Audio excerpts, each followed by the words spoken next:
from a mental health perspective, bro, I'm sorry, I've been falling asleep. Honestly, I'll be honest, right? I said this at the beginning of the season. New job, new situation at work. I definitely said I have not been in an office 9 to 5 type scenario in 5 years, and I never had one while I was covering Big Brother. It's hard. Salute to the people who actually do an in-person 9 o'clock a.m. to 5 p.m. type job in an office, and then still have energy to cover Big Brother later. Like for me, I do a full-time in-office job. I do a part-time job after that. I have my chiropractor appointments, my physical therapy, the gym that I squeeze in when I can. My life is full. So Big Brother is like the work part. I can do the work, like I've done it before. I'm doing it now, but the Big Brother coverage afterwards, that part is, oh, that part is what gets me, honestly. But anyways, I've been doing it somehow. I just have been falling asleep like an old man while I'm trying to do my coverage, particularly for whatever reasons on Thursday. Thursday's supposed to be the day that I am most into Big Brother. And funny enough, it's not like I fall asleep during the episode. I'm cool during the episode, is fine. I watch the whole episode, but then I get on to do my live right afterwards, and I am just out like a light. And it's only Big Brother days. Any other night, your boy is like, I'm up 1 o'clock, 2 o'clock, 3 o'clock, but eviction night gets me for whatever reason. Anyways, and this week was a particularly, it's been a week, man. It has been a week. Like today was such a bad day for me at work, for a variety of reasons. I'm always done dirty at work. It seems like it doesn't matter where I go.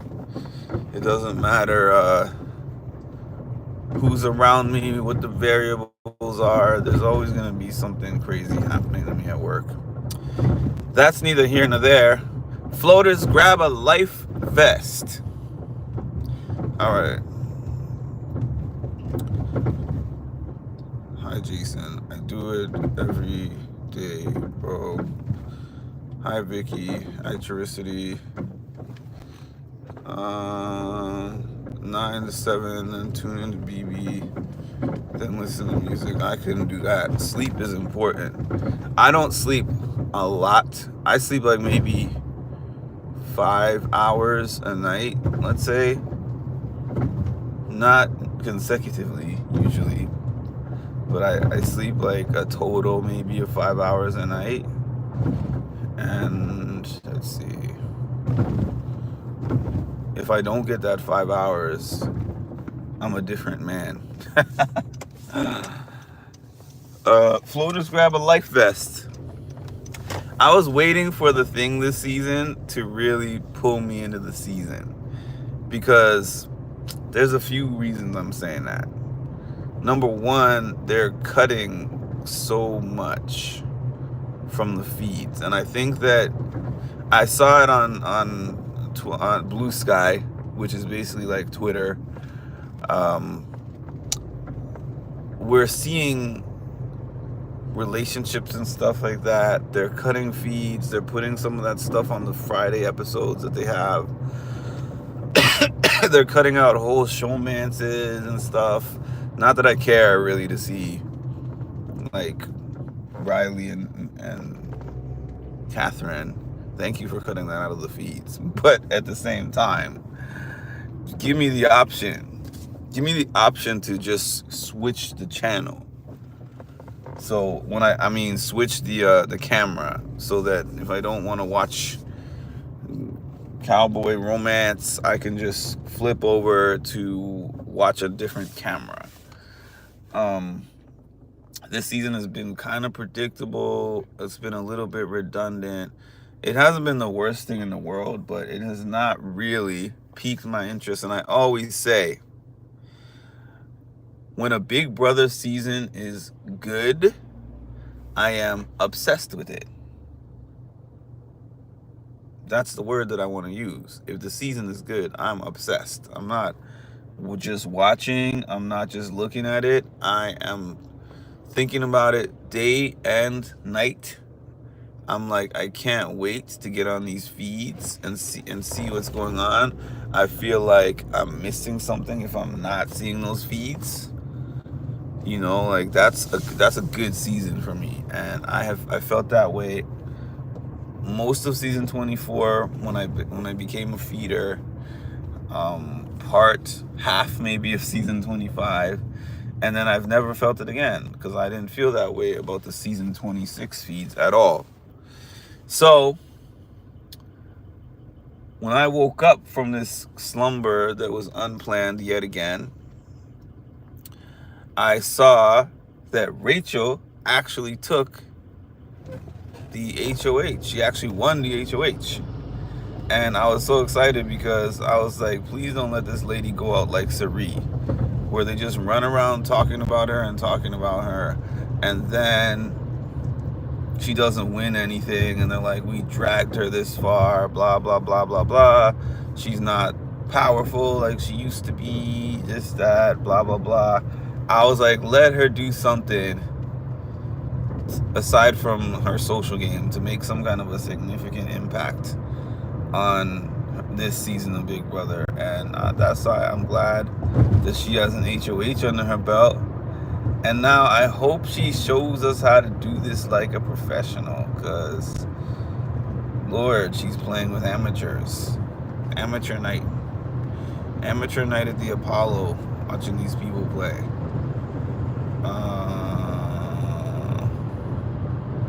Once upon a time,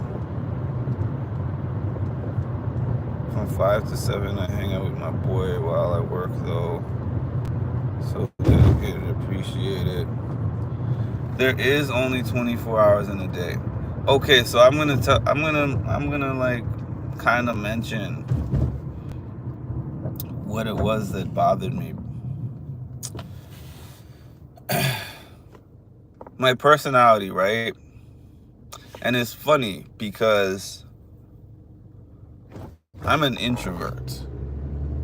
Like, you put me in a huge crowd of people, the only way you're really probably going to get me to talking is if I find like a person or a small group of people where I have the opportunity to have a meaningful discussion with them, right?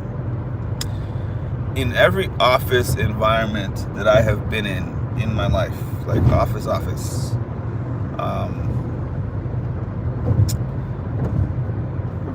in the office, when I get into the office at first, I don't talk to many people. I'm pleasant. Hey, good morning, whatever. But then I'll go into my office and sit in the office. I'll be on my phone. I'll be watching videos on the phone. Like I'll come out when I have to and interact when I have to, but it's generally I stay to myself because I'm not comfortable just walking into new environments and just speaking with everybody, right? But yet, people are always coming to me. Always, like people always will come to me, and I will just be to myself, and then they're just curious about me, or they'll come and they'll speak to me, and then next thing you know, I'm popular in the office, right? And then when that happens, people just don't like that.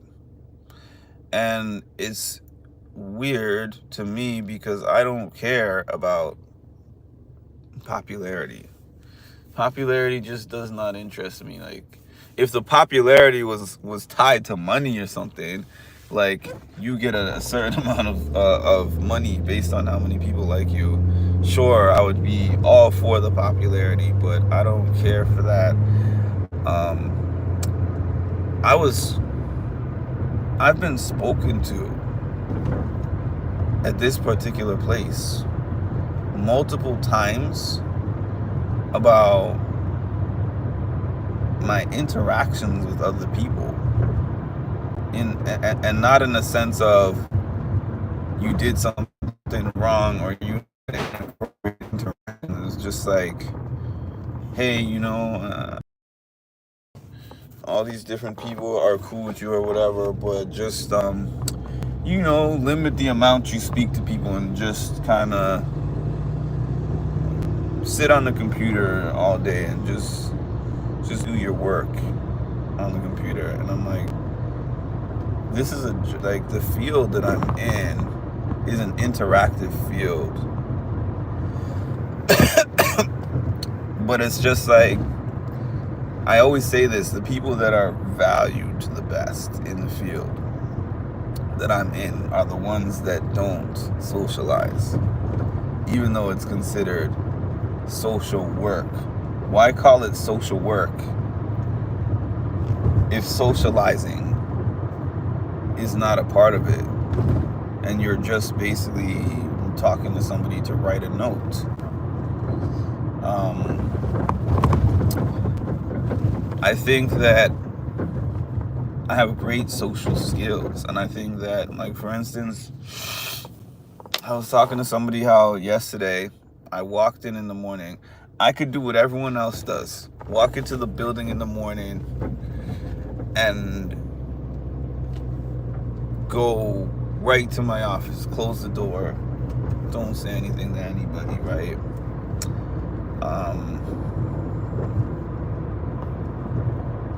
But I know that for some people, like the clients especially, that interaction with me, whether it's like 5 minutes, 2 minutes, whatever it is, could be a highlight for them for their day, because I've been in their position before.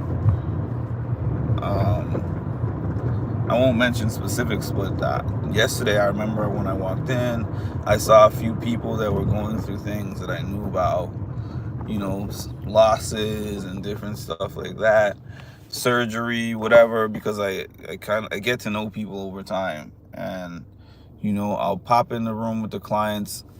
Nobody else in my work environment does that, and I mean nobody at all, except me. I'm the only one in them, because we get there in the morning 8:30.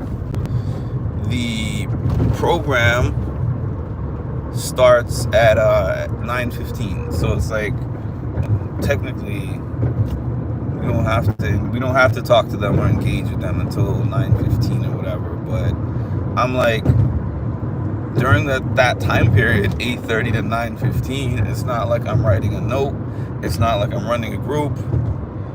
So I'm like, you know what, I'll use part of that time. Not that I'll be there the whole 45, but I'll use 15 minutes intentionally each morning when I get there to go into the room with the clients where they sit and speak to each other, and I sit right down in the chair in the middle of them. It's no group, it's nothing that's built, it's just me being a friendly human being. And like, just being told not to do that is crazy to me. It doesn't make sense. It's kind of like, don't interact with anybody unless you can bill for it. Otherwise, your interaction with that person is a waste of time. Those words aren't used exactly, but they are strongly implied. And I know that's not about Big Brother, but that's what you get when you get me at 2:45 in the morning. I mean, frankly, that's probably what you get at any time. It depends on where my mind is at. My mind is on a little bit of Big Brother right now, and a lot of bit about my life, about my actual life.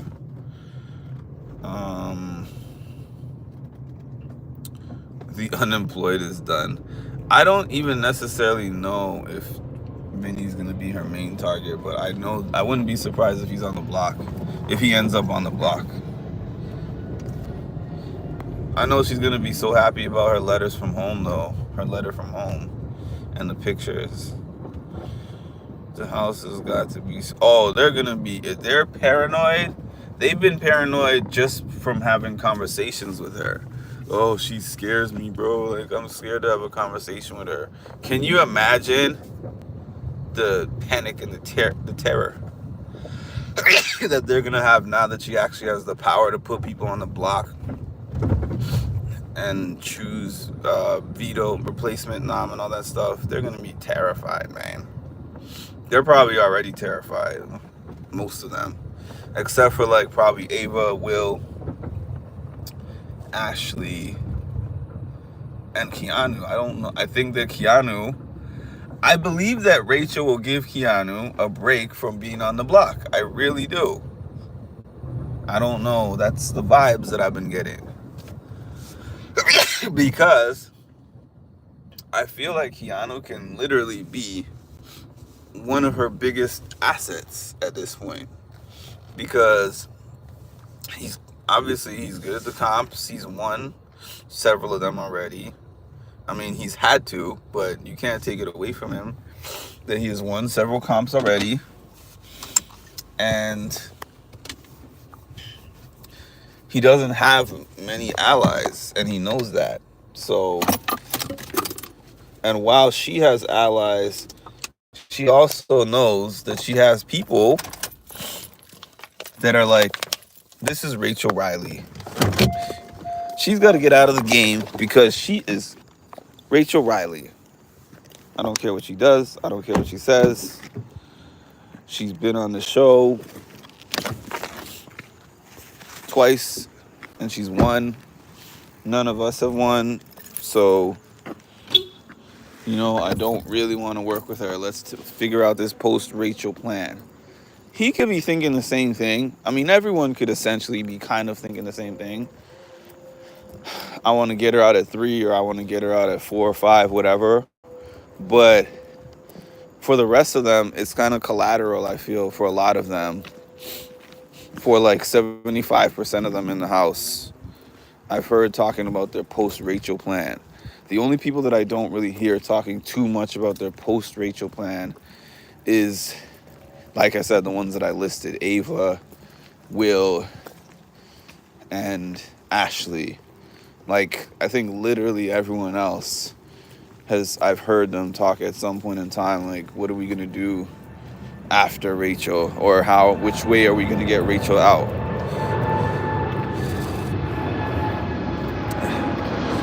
Morgan must be scared. She should be. I want Mickey, Vince, Riley, blah.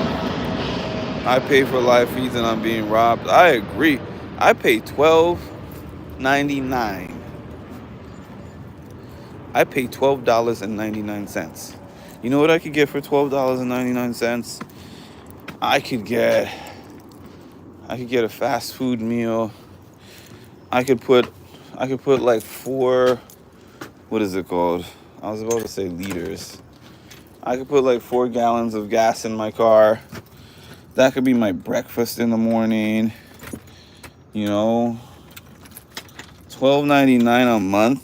Is $12.99 a month, and I literally only have Paramount Plus for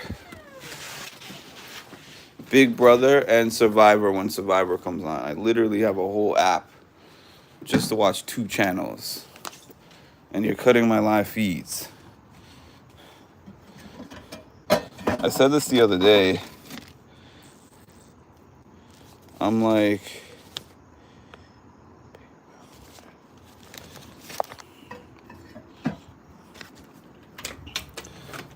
Make the live feeds have 4 cameras again. Legitimately 4 camera views.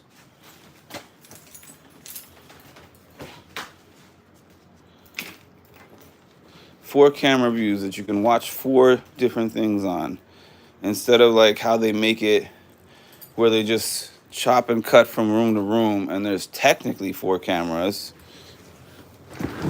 but you're only watching maybe 1 or 2 things at a time. Where are we here?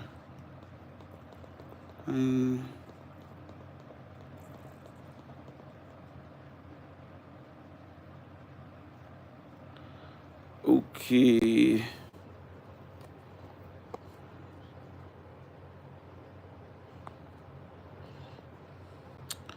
Your breath in the dark. Someone missed that one. Bye. All right. I hope she doesn't do Kat or Lauren. Mary, that would be good. Alice, okay.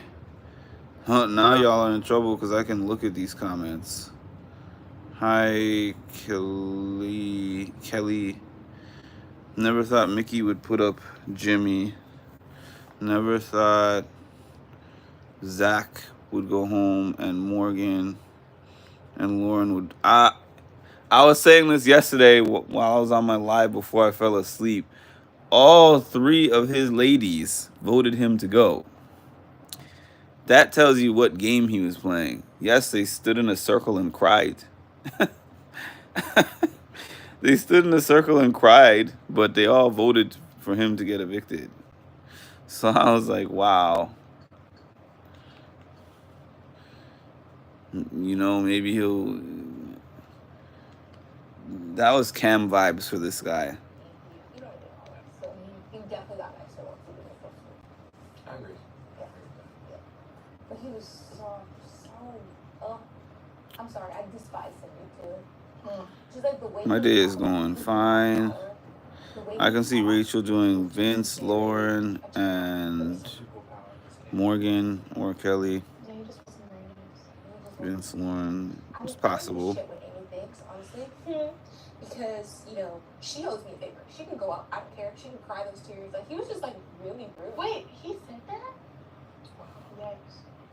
She's not surprised. Rachel will make a big move. She's pissed after these last 2 weeks. I hope she doesn't do Kelly because that's the easy out for Vince to stay. Vince would only go home against Tia. That's the first time I've seen you call him Vince ever. Secure Ashley, Will, Ava, Kat to vote to keep Riley. But if Riley goes, I would love for Riley to go. No, I will never forget. I hope it made the episode when he came to me. The problem with Morgan, I need to see who Ashley is talking to because I'm only seeing Ashley View, and I'm trying to see who else is in that room with her. It is 2:54 a.m. where I live. Hi, Crystal. I'm the same way. I don't like attention. I'm just me. Okay, the room is Morgan, Ashley, Ava, and Will. Will's been staying up late lately. He's trying to win. I was once told that the reason I get attention is because I don't want it. So I'm just comfortable, and those other people are working too hard. I said, is it terrible that I can look at Yeah. Yeah, you ate with that. You ate, yeah. People need to just relax and be them. I'm being told not to be myself. That's probably the part that pisses me off the most. Just imagine sitting in some kind of a supervision and being like, oh, HR is paying attention to the fact that everybody likes you and everybody likes speaking to you and hanging with you. And I'm like, what makes that an HR issue is my beef with that. What makes that an HR issue? I'm not connecting those dots.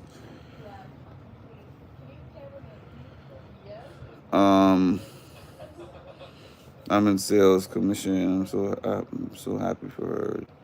You need to get their attention. Deleted message. What was the deleted message?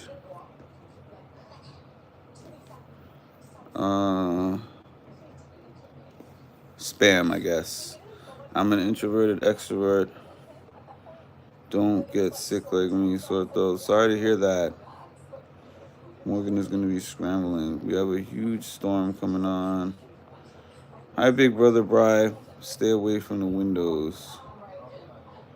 Mark after dark like the mood lighting, bro. Please hit the likes. I'm back. I forgot to do my Duolingo. Talking with Ava and Nikki. Well, your people are dumb. Keanu's with Morgan, Lauren, and Kelly. If I went through my work history of, especially in this specific field, and particularly when I'm in an office, I'm low. What I'm trying to look for? What is the word that I'm trying to look for here?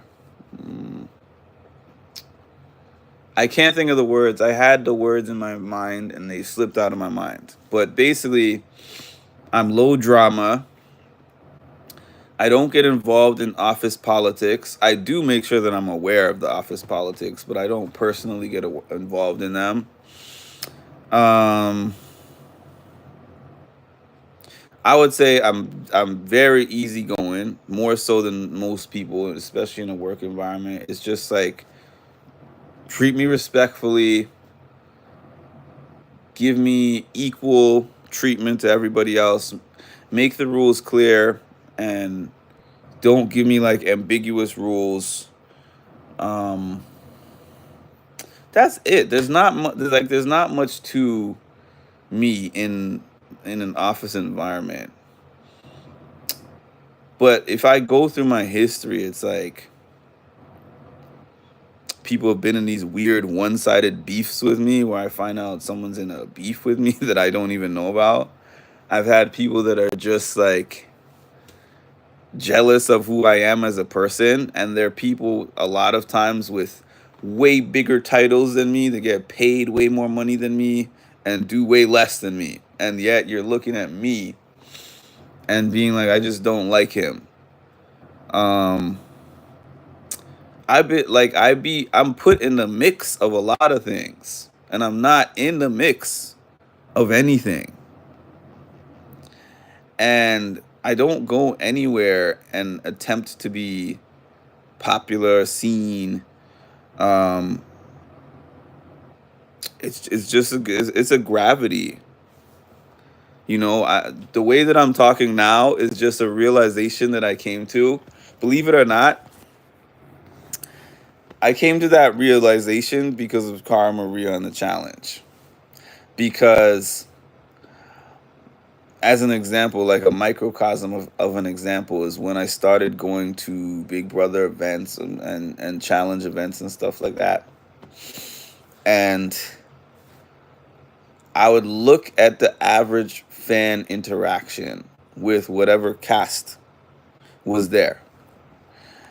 And nobody knows the fans, like usually when a fan comes to an event and goes to an event, the people take their pictures with the fans and they'll speak to them for their 2 minutes or whatever, and they'll move on and all of that. When I go to those events, a lot of times those people actually come to me, or even if they don't come to me first, they will come to me. I'll go over to them. I'll say something to them, and then we're engaging in this really long conversation. The reason I mentioned Cara is because when I came to that thing as Caro, you would think that I was on the season. You would think that I was a part of the season with the way that people were coming up to me to take pictures and stuff like that. I eventually took the wig off and the stuff because I was like, these people need to leave me alone. But Um, I was like, I stand out without trying. That's the whole thing. And there's people that just don't like that just because they don't like that.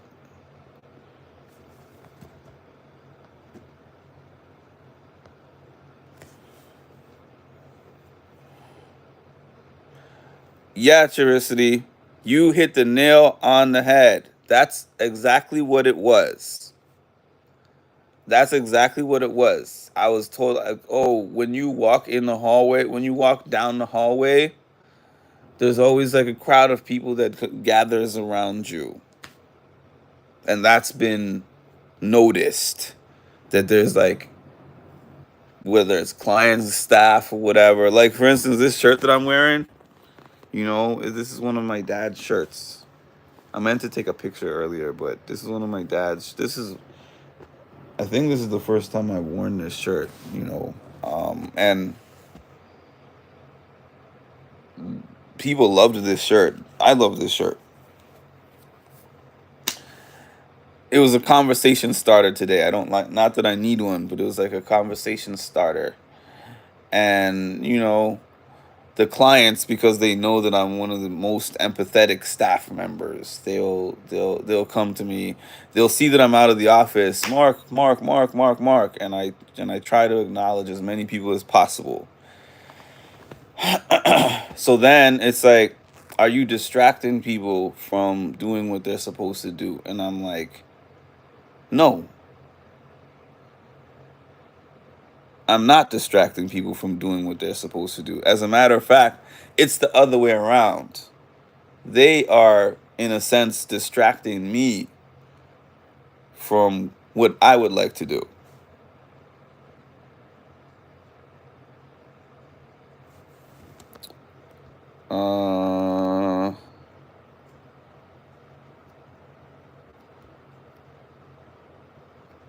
Little bro, Bry, I'm the building. I think it just depends on what your job entails. Here's the thing. And I'm in a supervision position now, funny enough. Maybe that's why I'm getting a little more hate than usual, because people don't like the fact that I got into this company and within a short amount of time I got promoted into a supervision position. And from where I started to where I am is like there's a big difference in position. So I know that's part of it, but here's the thing that I don't like. In 2020, March, I forget what day, but March something of 2020. Our job makes an announcement via email. Hey everybody, due to the, what did they call it at the time? Due to the coronavirus, we're going to be closing the office for 2 weeks for a deep cleaning, right? Why is she holding her hand like that? Who's that? Ava and...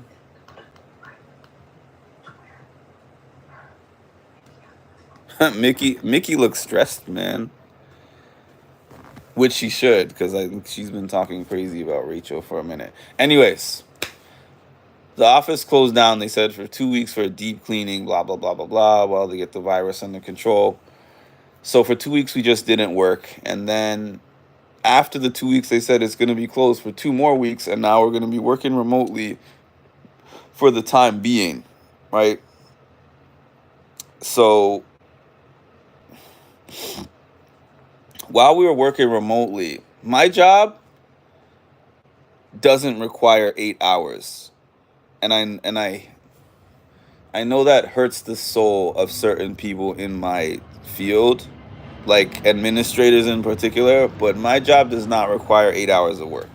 I don't know, like maybe some people's jobs require 8 hours of work, or 7.5, whatever it is, if you include your lunch breaks. But my job can be done in way less than 8 hours. That's the honest truth and the facts of the matter. Yes, you can go the extra mile and do extra things to fill 8 hours. Anyone can do that.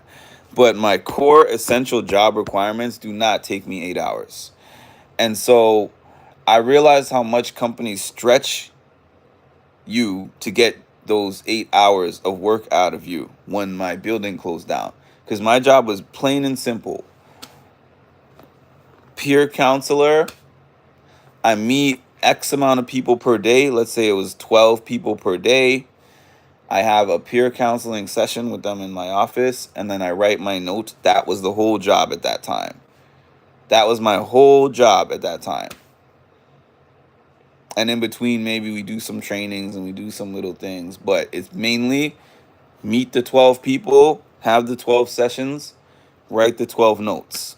Plain and simple.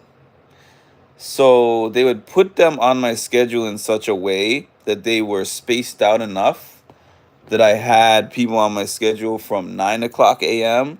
until about 4:30 would be my last person. So when we became remote, I started calling them myself. Because back then, the secretary would be the one, or the office manager would be the one who schedules all of our appointments. So then when we became remote, it was like we schedule our own appointments. So I was like, you know what? Each appointment is like 30 minutes. There's 12 of them, and I'm like 15 to 30 minutes. There's 12 of them. I said, let me see if I can schedule these back to back. So what I started doing is I would have my first call at 9 o'clock, and I would go 3 hours, 3 hours of sessions in a row, no breaks. And I would work from 9 to 12. Then from 12 to 1, I would put in the notes. And because I'm not at that company anymore, I can freely say at 1 o'clock, I would go and do Instacart. And I would do Instacart for the rest of my day. 4 hours, I was on the clock at that job doing Instacart. I was making money in 2020. Most money I ever made in my life, because of that. Because of that realization that I could cut my 8-hour workday into 4 hours. Then, after about 2 months of doing that, the job started to kind of catch on, because they said to me, Mark, I've noticed that all of your notes are in the system by 1 o'clock p.m. So what do you do from 1 to 5? And I wish I hadn't been such a smartass with my answer, because naturally, I mean, now I've gotten much better at not saying the first thing that pops up into my head. But my answer was, why does it matter when my notes are getting in, as long as my work is done? That was my natural thought. My natural thought was like, you're complaining that my notes are in too early. So you gave me a job requirement. I finish it in 5 hours. And now there's a complaint that I'm finishing it too early. That's a new one. But then I realized it's a control thing of like being able to control your hours, where I hate it being thrown into my face, which it has been many times. Well, what are we paying you for? Here's the thing. You're paying me to get a job done. You give me a set of requirements to get the job done. If I'm real super efficient with it and get it done faster than the average person, it doesn't mean that I should get more work. And that, oh, what am I paying you for? If there's 10 employees, let's say you have 10 people employed, and we all get the same work requirement, and the other 9 employees finish that work in 8 hours, and I finish the same work in 5 hours. Is it more important how many hours, how many things I'm doing per hour, or how many hours I'm doing things? Do you get what I'm saying? I'm going to say it again. Is it more important how many things I'm doing per hour, or how many hours that I'm doing things? And I realize for most companies, it's the second one. So I have now intentionally started dragging my hours, where I'm like, yeah, now that I'm back in a place where there's eyes on me all the time, I could finish this in 5, but I'm going to take 8 because if you see that I'm finished, now it's, oh, you're not doing enough, blah, blah, blah. And that's like a case of what's happening now. It's not that anybody is actually showing me my work and being like, there's not enough. It's that maybe I'm making it look too easy. Like it shouldn't be the case where you can finish the job, smile, talk to people, spend some time in the morning with the clients, listening to their problems that they got going on and not billing for it. Like, that's crazy to them. That's the craziest one to them. Like, this morning I stopped in and spoke to this lady about her mom that passed away recently because I can relate. And we spoke for like 15 minutes. And it wasn't about a bill. I was just talking to her because I could feel her pain from a mile away. And I wanted to just throw some support that way. But it's not my client that's on my caseload. And it's not like something that I billed for. So why are you wasting your time?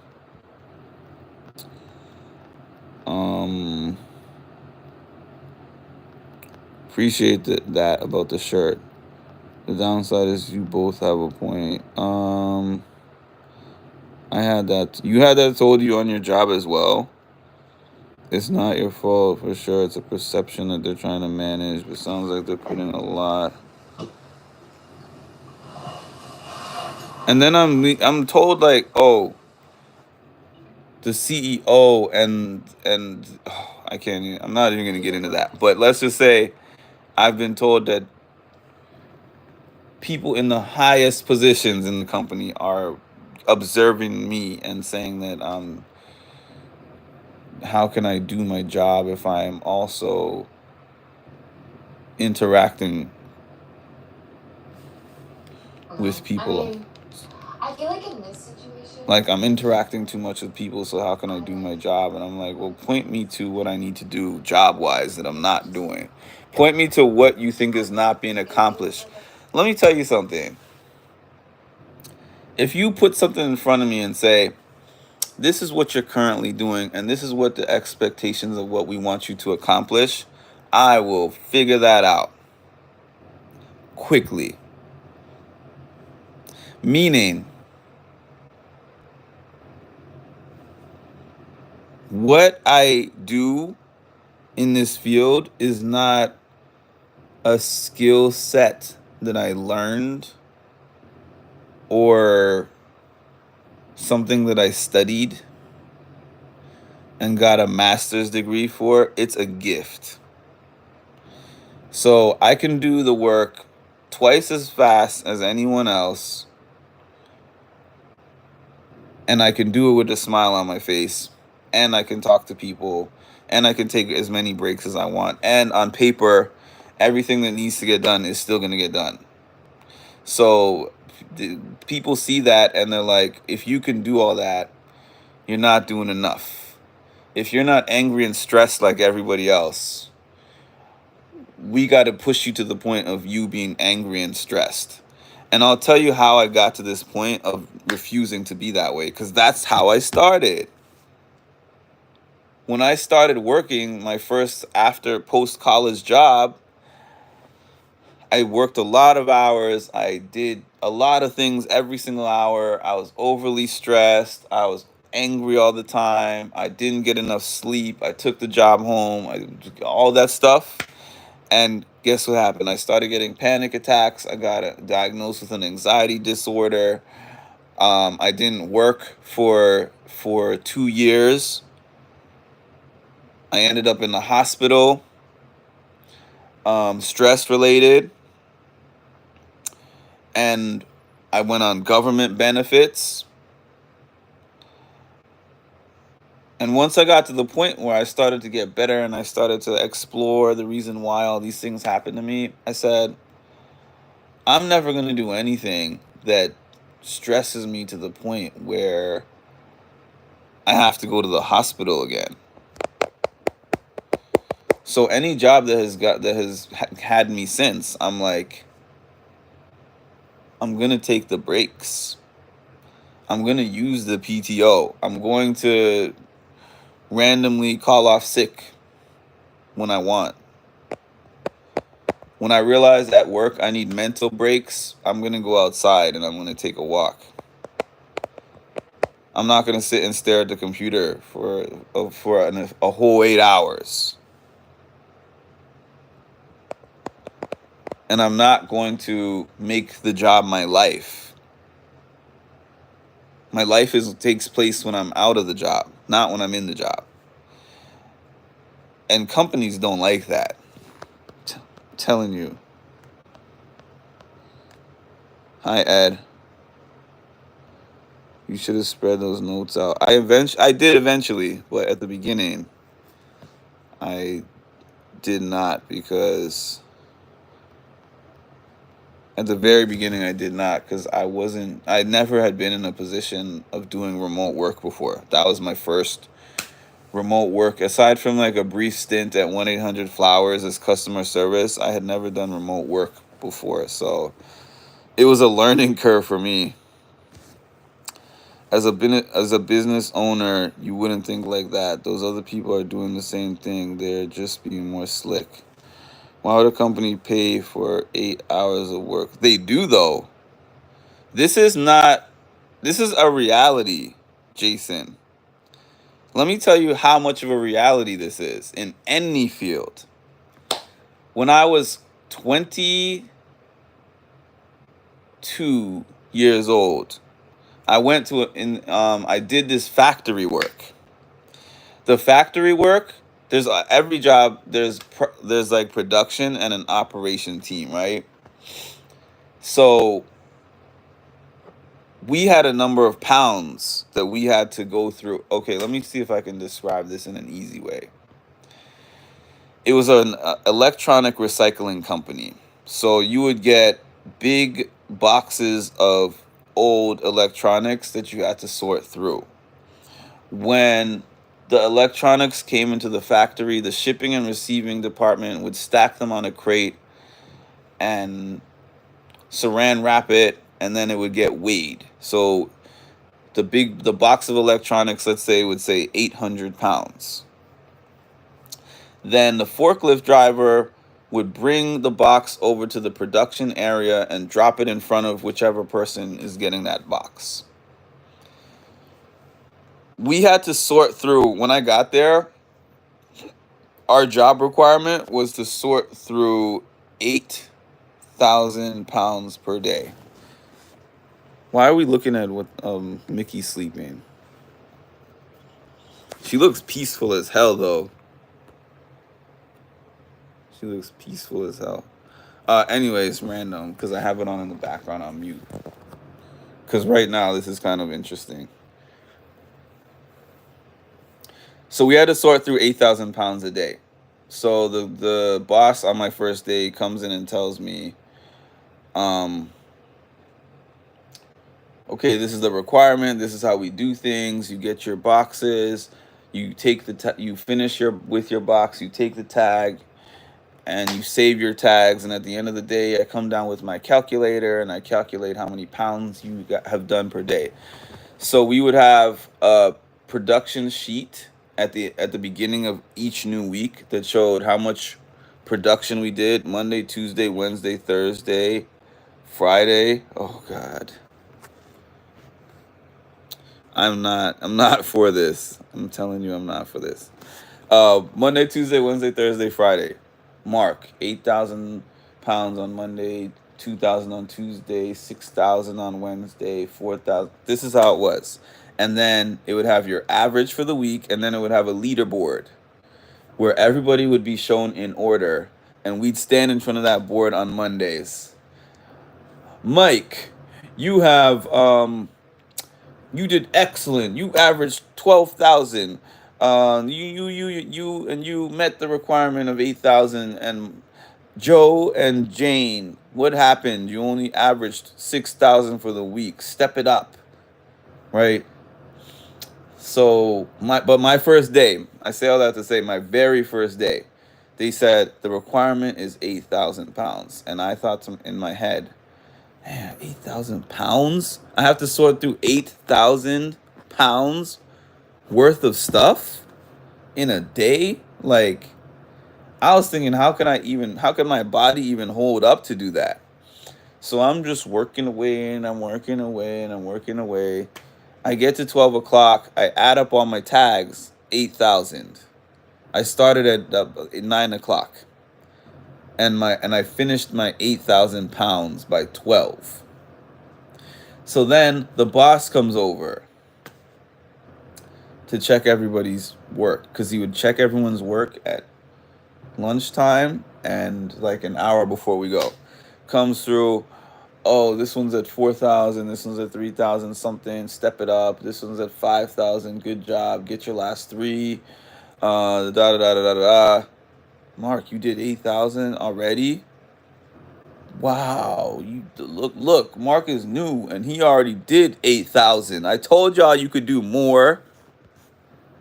When he left and went back to the office, all those people were pissed at me, and they came to me and they were like, bro, we can all do 8,000 by lunchtime. We don't do 8,000 on purpose. Because if we do 8,000 by lunch, then the new requirement is going to be 16,000. And at 22, I said to myself, that's laziness. Why in the world, if you could do 16,000 pounds in a day, would you sit there and go at half speed? You said, think about it as a business owner, and you wouldn't want somebody working, paying them for 5 hours for an 8-hour day, right? I have a whole different mindset. They underpay. They start underpaying. They start by underpaying, and most companies don't have a bonus structure for those people to where if they get to that 16,000, there's some kind of like raise or bonus for that. So it's like, you'll be there whether I get my 16,000 pounds that I'm slaving for or my 8,000 pounds.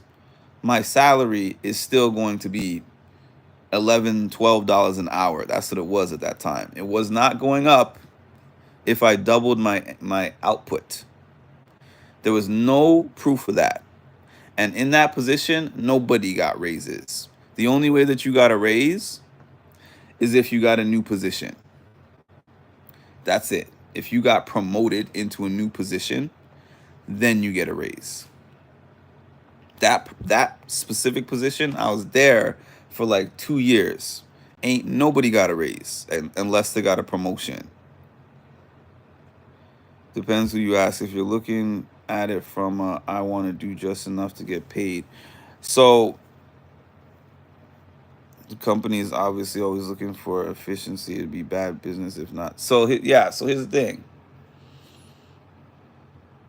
I don't do just enough to get paid, but I look at the way a company rewards its employees, and if I know that the company is not providing me the reward for the extra work that I'm doing compared to my counterparts, then I'm not really going to do the extra work. You could call that whatever you want to call it, but that's just me. As the owner of a business and they are paying you hourly, that's why they be watching their pennies. However, a flat rate of pay, no clock punching. I see you're saying that that technically you're meeting expectation. Notes Instacart. Notes Instacart. That's how you do it. Yeah, I mean, that's how I was doing it eventually. You have to put your mental health first. If you owned the company, would you pay?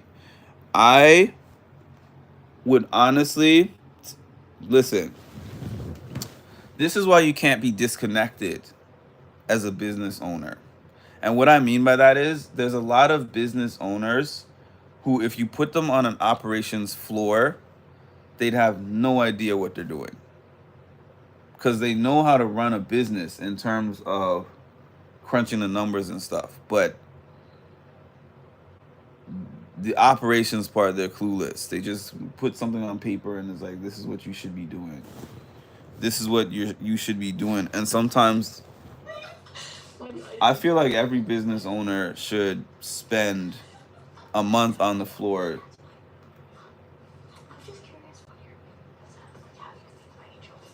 Rachel and Ava are talking. I think every business owner should take a month on the floor because, like, and then do the job themselves and see what the job is like. Um, and then make something that is realistic, that factors in mental health, that factors in, you know, breaks that people need because we're not robots, that factors in maybe you're not going to be like hardcore on go for 8 hours a day every day. I had this conversation with my boss the other day, and they asked me, are you realistically working all of your 7 hours that you're supposed to work? And I was like, realistically, who does that? Nobody. And if they do, chances are that person is probably like doesn't have a life outside of the job and has sold their soul to the job. You never give a job 100% on yourself unless it's your own business. That's what the slip up was. I did that when I was young, and I found myself doing other people's work when I worked for the carnival. It is happening. Yes, it is a business saying I want to pay my employees for 8 hours for only 5 hours. Of course not. That's how layoffs happen. Riley told her he's gonna marry her. Are you lying? Marry her? Oh God. I feel scared for her when she gets out of the house. You don't, and you always tell your job. I've heard somebody told me that. Somebody told me that I should have told my job that I have kids. And I actually know people who have done that, like tell the job that they have kids when they don't.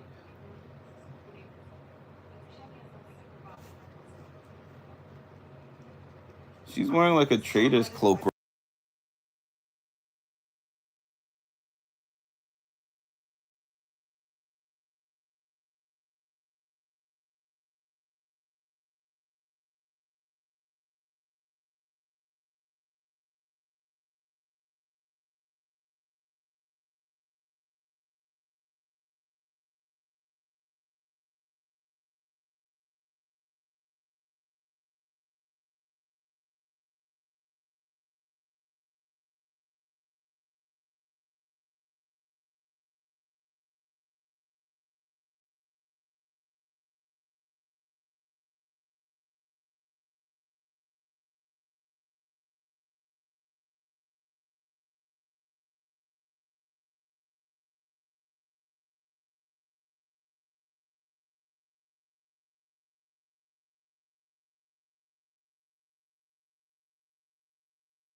My bad, I muted by accident.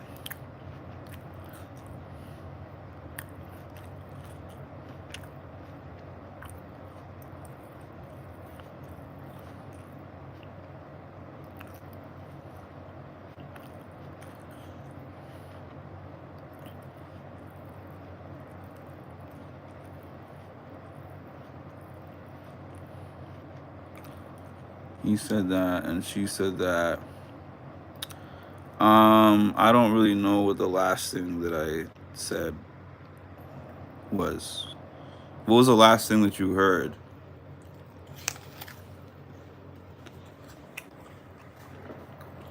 100%. 100%. Hi, Ray. Hi, Vicky. Sorry. That's what I was saying. I saw your little block. Do you want to sit there? That's my laundry. What was the last thing that you heard me say? So that I don't repeat myself. Oh, I bet y'all are worried, Mickey and Morgan. I know. No. I don't. Mary and Catherine was the last thing that you heard? Oh my god. It's just. That sucks, man. Okay, so let me summarize. I was answering Teresity's comment. And I said, it's not that I think that, it's not necessarily that I think that I'm getting paid 5 hours worth of work, and that's why I'm doing 5 hours worth of work. I was saying, I believe that my 5 hours or 6 hours or whatever it is even more high quality than my counterparts that move around for 8 hours. Because sometimes I'll be looking at some of my coworkers. I was told about one of my coworkers.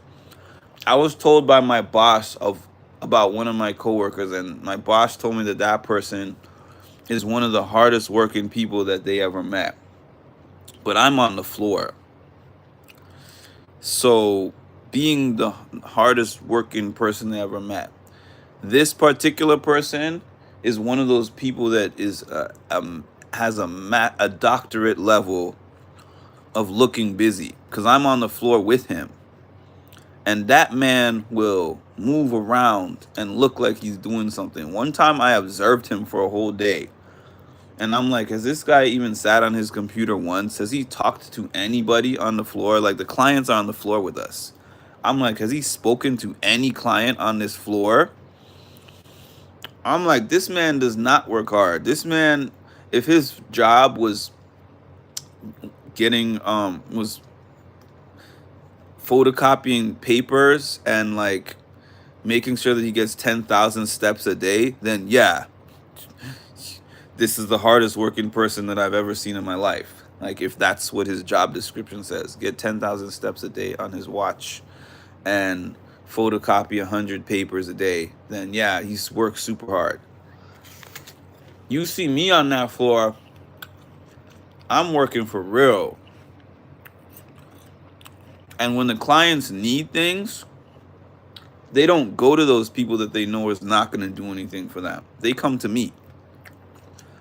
There's been so many clients that are not even on my caseload that come to me, Mark, I need this. I'm like, I try to tell them, like, I'm a little busy. They're like, well, such and such, I asked them 10 times and they don't do it, and I really need the help. All right, you can come sit in the office with me and we'll work on whatever it is. I spend 30 minutes doing that.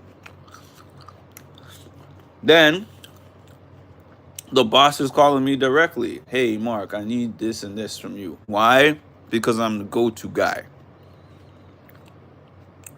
Why don't you ask this person, that person? No, I'm asking you because I trust you to do it and I know you'll get it done. Okay, side mission. Now I'm doing this, and then I'm doing that, and then I'm doing this. Running around. So much is squeezed into that 5 hours that once I've reached my time limit, I'm like, I'm taking a break. That break could be an hour and a half. My scheduled break time is 30 minutes. because I'm like, I want somebody to come and talk to me about my break time being an hour and a half. Because if you have a problem with that hour and a half break and want me to take a half hour break instead and hold me to the letter of the law, next time you say, hey, Mark, I really need help with this thing. I'm in a crunch. I'm in a meeting and I'm not able to do this and this. Can I know you can get that done for me. I can, but no. Hey, Mark, I spoke to my advisor and I asked him to do such and such for me, but he's dragging his feet and I need this done. Sorry, I can't do that.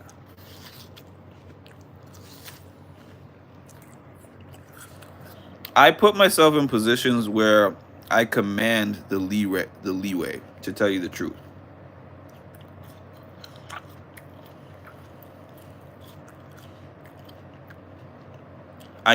Not even command. I demand the leeway because of the way that I operate. You want to put me into boxes, make me do things in exact ways and exact times and micromanage me, you're going to get way less out of me, to tell you the truth. You're going to get way, way less out of me. The employer is never going to look at it like that. They're just going to move the goalposts and make everyone work harder. Hi, bro. I am from India. I get 100% good guy and doing the right thing within the real. It does work. It does. What I'm doing, it does work. I mean, yeah. I mean, once in a while, they always talk to me, right? They do always end up talking to me and being like, I know you can do more. You're capable of more. I want you to live up to your potential, blah, blah, blah. But then they're like, this is also the best we've got. You can talk to me all day until you're blue in the face. Fire me if you think you can get someone to do it better. Please. I'm so detached from a job, you have no idea.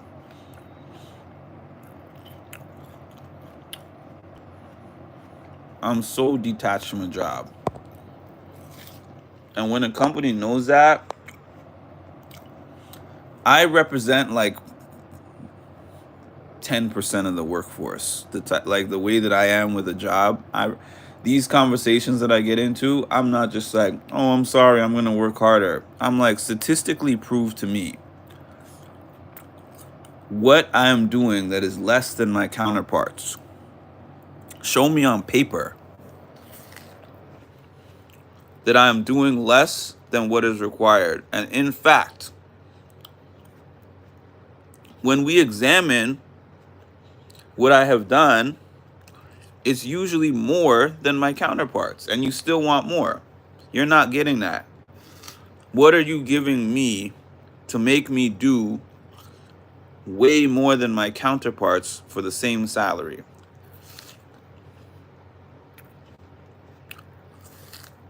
And you know what? I'm glad I'm kind of part of this Gen Z era in a sense. I'm not Gen Z, but what I'm trying to say is like the Gen Z era is more straightforward with an employer because it's hard to retain people like me nowadays.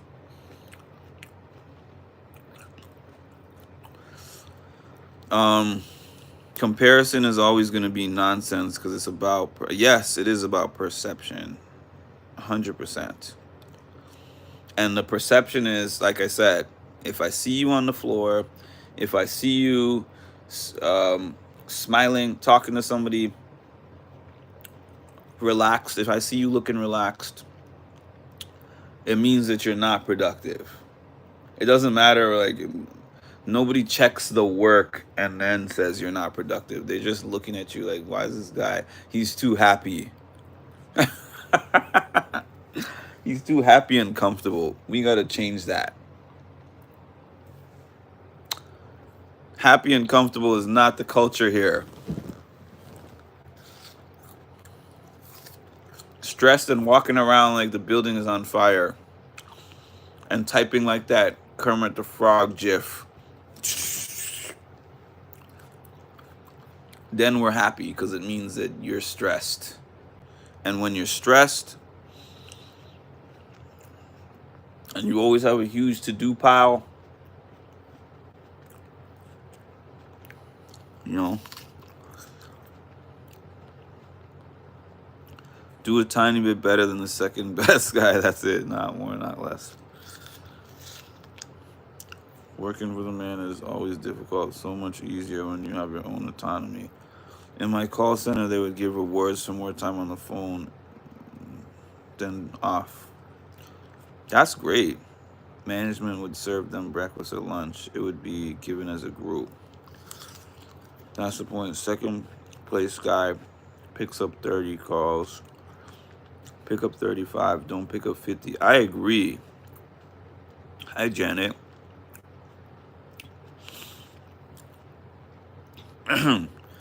I mean, they're not. I mean, everyone can do better. Listen, I'm not a robot, though. I once had somebody clock. I remember this conversation with a manager. Let's just put some figures out there. That same company that I was telling you guys about, where I had to see 12 clients a day. So the boss comes around and says, I need you to see, let's say I need you to see 20 clients a day now. And I was like, wait, but I signed up for 12 and I've been seeing my 12. Why do I have to do 20? So then she tells me, you know, the operations costs and things and whatever, and you know, there's obviously I'm when I say I'm not your average employee, sometimes people will talk to me and be like, well, you don't understand being a business owner. And I'm like, I have been a business owner though. In 2012, I was a business owner. And in school, I did my degree in business administration. So I do understand the business. I know that a company can't stay and be like, here's what we require you to do, and you stay doing that exact same thing forever. And it's never going to change. I know that they need to get more money. And one of the fastest ways for them to get more money is to increase production. That's every company. So, but my whole thing is always like, make it make sense for me, right? I wish that you would sit down and just give me some figures. Oh, for each appointment that you see and put in your note, it's $300, right? And then from that, of that 300, this is how much comes out for us that we have to pay insurance, and then we got this and this, and then this is how much is revenue, and then this is how much goes to you. So now we want you to go up from 12 to 20, and this is the piece of the pie that you get for doing those 8 more. No, the conversation is never that. The conversation is like, this is the requirement, do as I say.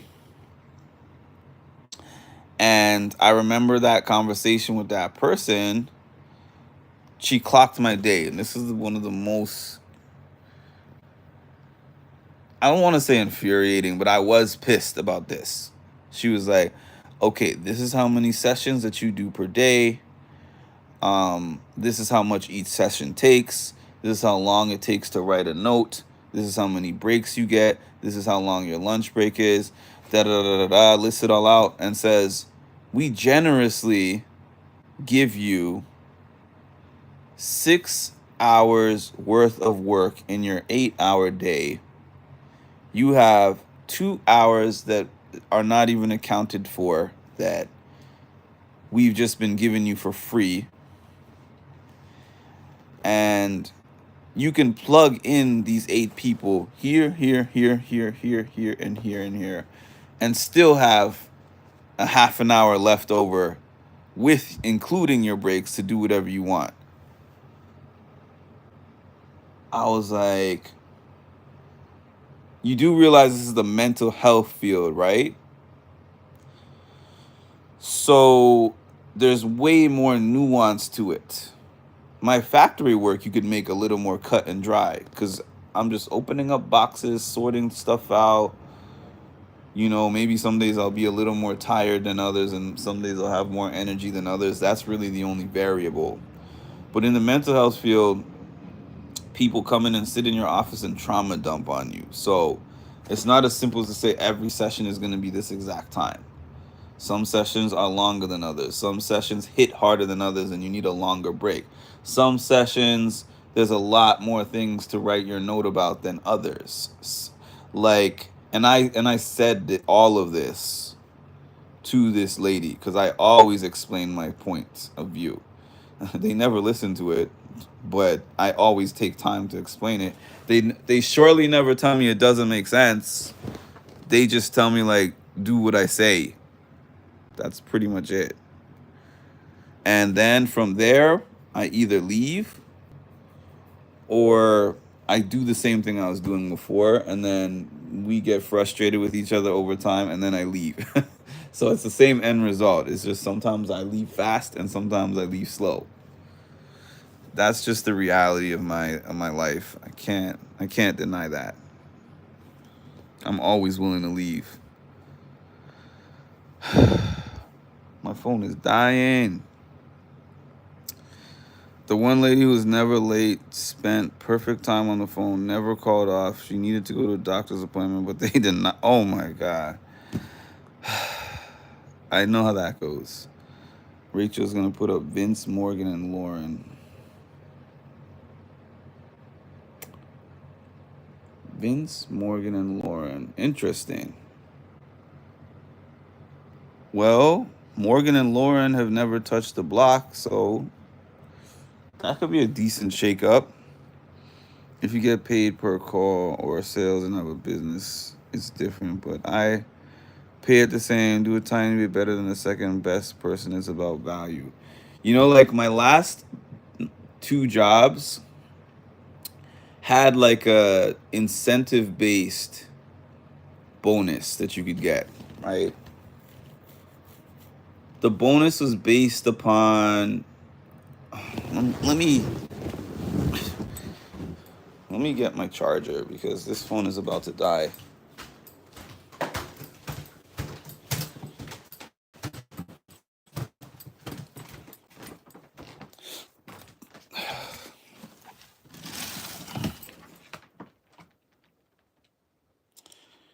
Apologies for those who came on here to talk about Big Brother, because it seems like when I get my no sleep crew that comes on here, we don't be talking about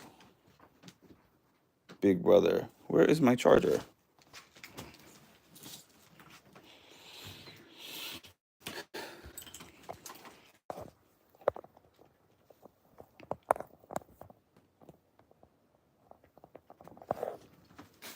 I told you I switched to an iPhone, so I have all these Android chargers all over the place. And I struggle to find my Apple chargers. I think I only have 1 or maybe 2 of them.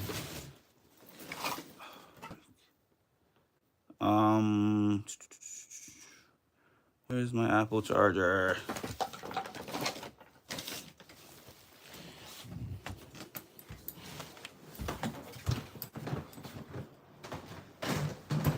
Did I leave it in the car? Did I put it in my bag?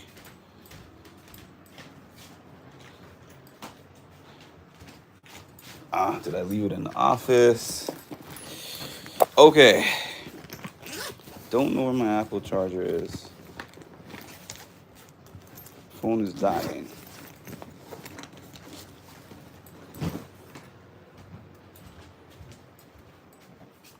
Anyways, let me just continue with what I was saying. I might have to go check the car. So what I was saying is basically, yeah, my last two jobs were like they had annual incentives, right? So it was just like percentages of things that you did were factored in to those annual incentives. So we had, because those were two like remote slash hybrid type of jobs, the things that we did were kind of, so let's say this. We had a caseload. The caseload is like 30 people, 35. Are we on or are we off? Are you on or are you off? On or off?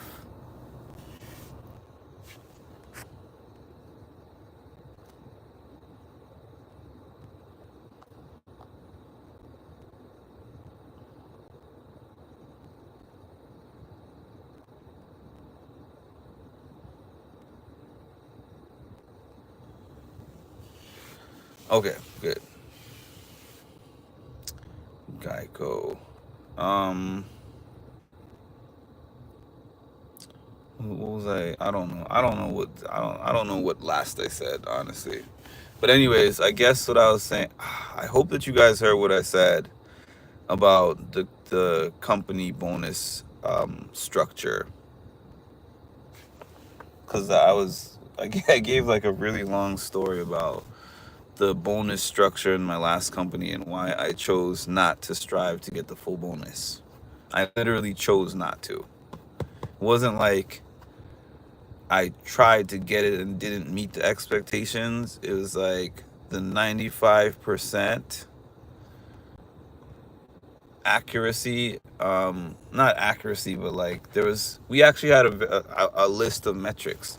Funny enough, I worked for insurance too, but it wasn't doing sales, but it was kind of like sales, to be honest with you. I worked for a for-profit. I worked for the insurance company, and for-profit, there were some things that I appreciated about it and some things that I didn't. Oh, you didn't hear any of that? Oh my goodness. Okay, let me again try to make a super short version of a 10 to 15 minute story that I told.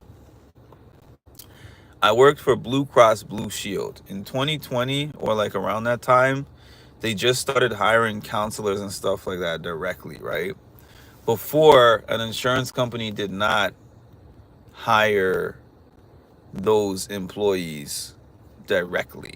Like, they would just cover you to go to such and such, doctor such and such. They get covered by Blue Cross Blue Shield. But something that they started doing was they felt like they were wasting funds. So they're like, we want to have our own internal staff, which is a thing now, where insurance companies will hire the staff directly. And so I was hired by Blue Cross Blue Shield as a wellness and recovery specialist, which is basically the same thing as a peer specialist, but they called it wellness and recovery specialist. Fancy title, whatever. And what it was, the part where I say it was like sales, you had no caseload when you started out. And then they said to you, you're tasked with getting 30 clients on your caseload. And the way that you get the 30 clients on your caseload is that you actually get a list. And we were able to go into the system and see the dollar figures of everything that person went and got services for. And so the insurance company did the opposite of what these non-profits that I'm with now do. The non-profits is always, we're trying to make revenue, we're trying to make revenue, we're trying to make revenue. Whereas the insurance company was like, we're trying to cut down on expenses. the program that I was in was called it was called a hospital diversion program, which was they paid for a whole department, doctors, nurses, case managers, peer specialists, this, that, and the other, to save the company money on all these hospital expenses, because in theory, to prevent these like a hospital bed could be like 3,000 a night or whatever, and then that's not including the medications that you get put on, an ambulance ride that you take to get there, and then it's all like this Medicaid population. It's not the same as me, because like I'm not on Medicaid, and I'm not even saying that to look down on someone with Medicaid, because I spent what 3 to 4 years on Medicaid, but with my private insurance, I'm footing some of the bill of that ambulance ride, those medications they give me, the hospital stay, the hospital bed. They're paying like 80%, and I'm getting crazy bills for the other 20. Whereas this Medicaid population will never pay those bills. So there's a thing where the Medicaid population just goes to the hospital because they don't care about the money aspect. It's going to get billed to my Medicaid until the day I die, and I'm never going to pay a red cent of that medical bill.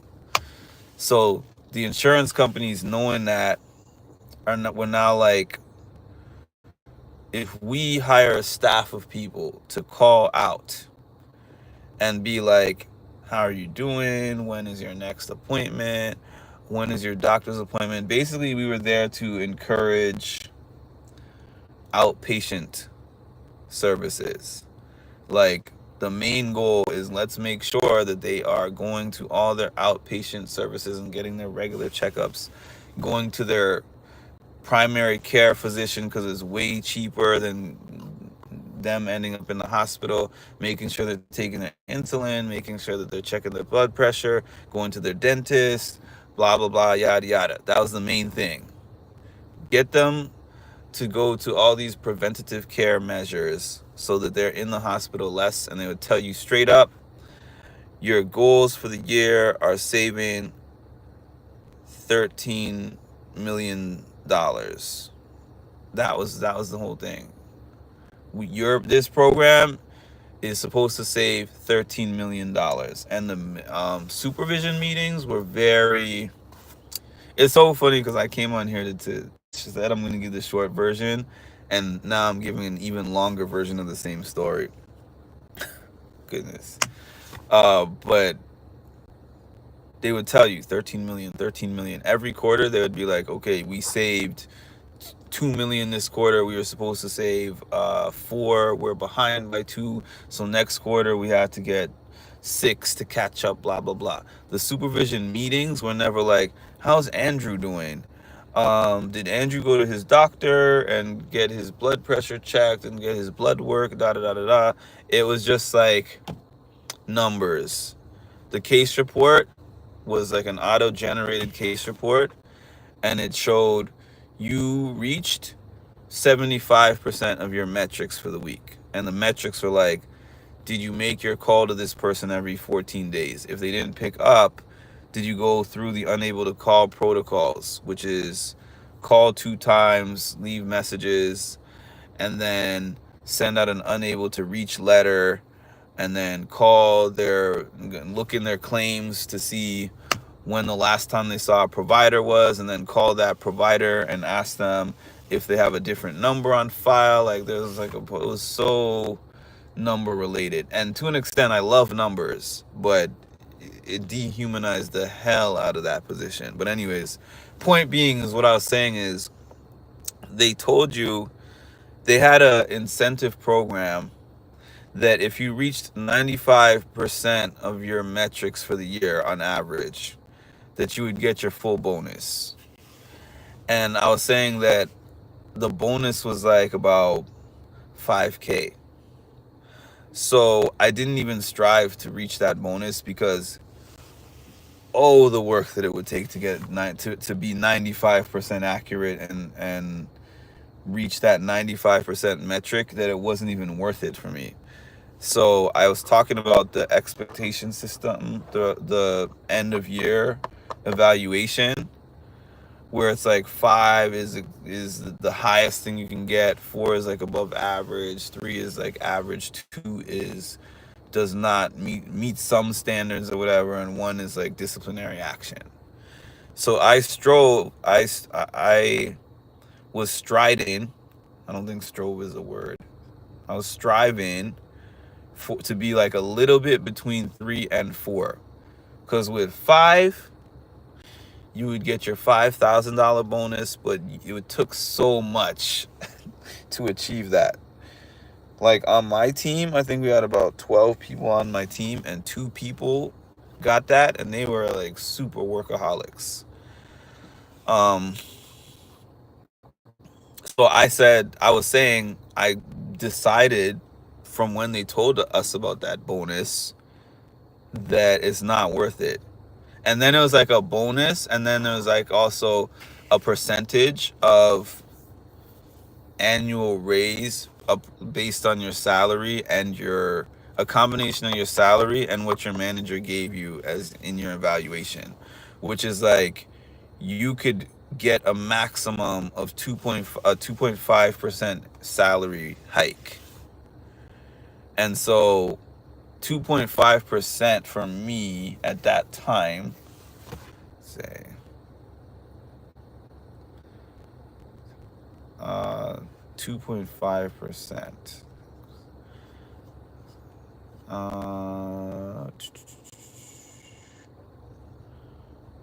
I don't know. I want to say maybe like $1,000. So maybe there was like $6,000 on the line, like $6,000. 5,000 of it being you just get that in a check, but it's really half of the check because they tax you on it.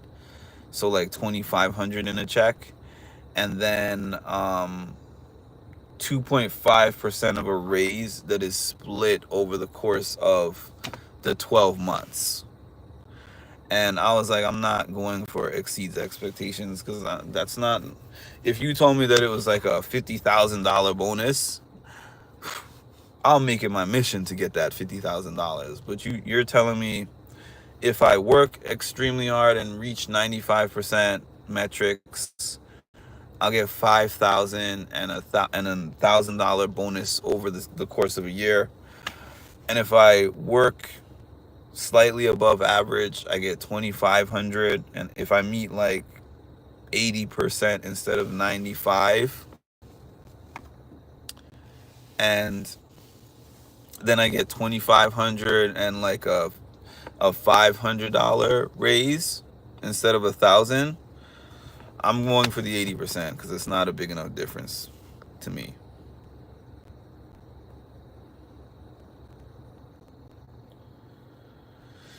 That's a new thing of giving incentive for the preventative care. So much metric system and insurance, but I don't ever even think about that. I don't sell policies. I build relationships and build referrals. I want the mom, brother, sister, uncle, cousin, etc. I want to insure the whole family and don't focus on leads. My bro does life. He messaged me when he first got it and said he started a policy. Sounds like they made it difficult. My last job was so focused on metrics that I quit. And oh, nice. They wanted me OTP 7 hours a day. Nah, we ain't doing that. That's the key. Get the fam, friends, all the referrals. I never bought a lead, thank God. Quote 100 people. My God. This is what I'm saying. My job was not like yours, right? But an insurance company is an insurance company. So they had an insurance company spin on mental health care. And I'll explain what I mean by that. I hate how these lives look on this phone. I think it's probably a case thing.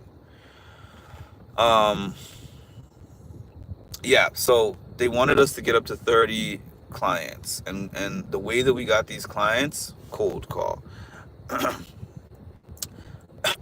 Hi, my name is Mark. I work for Blue Cross, Anthem Blue Cross Blue Shield.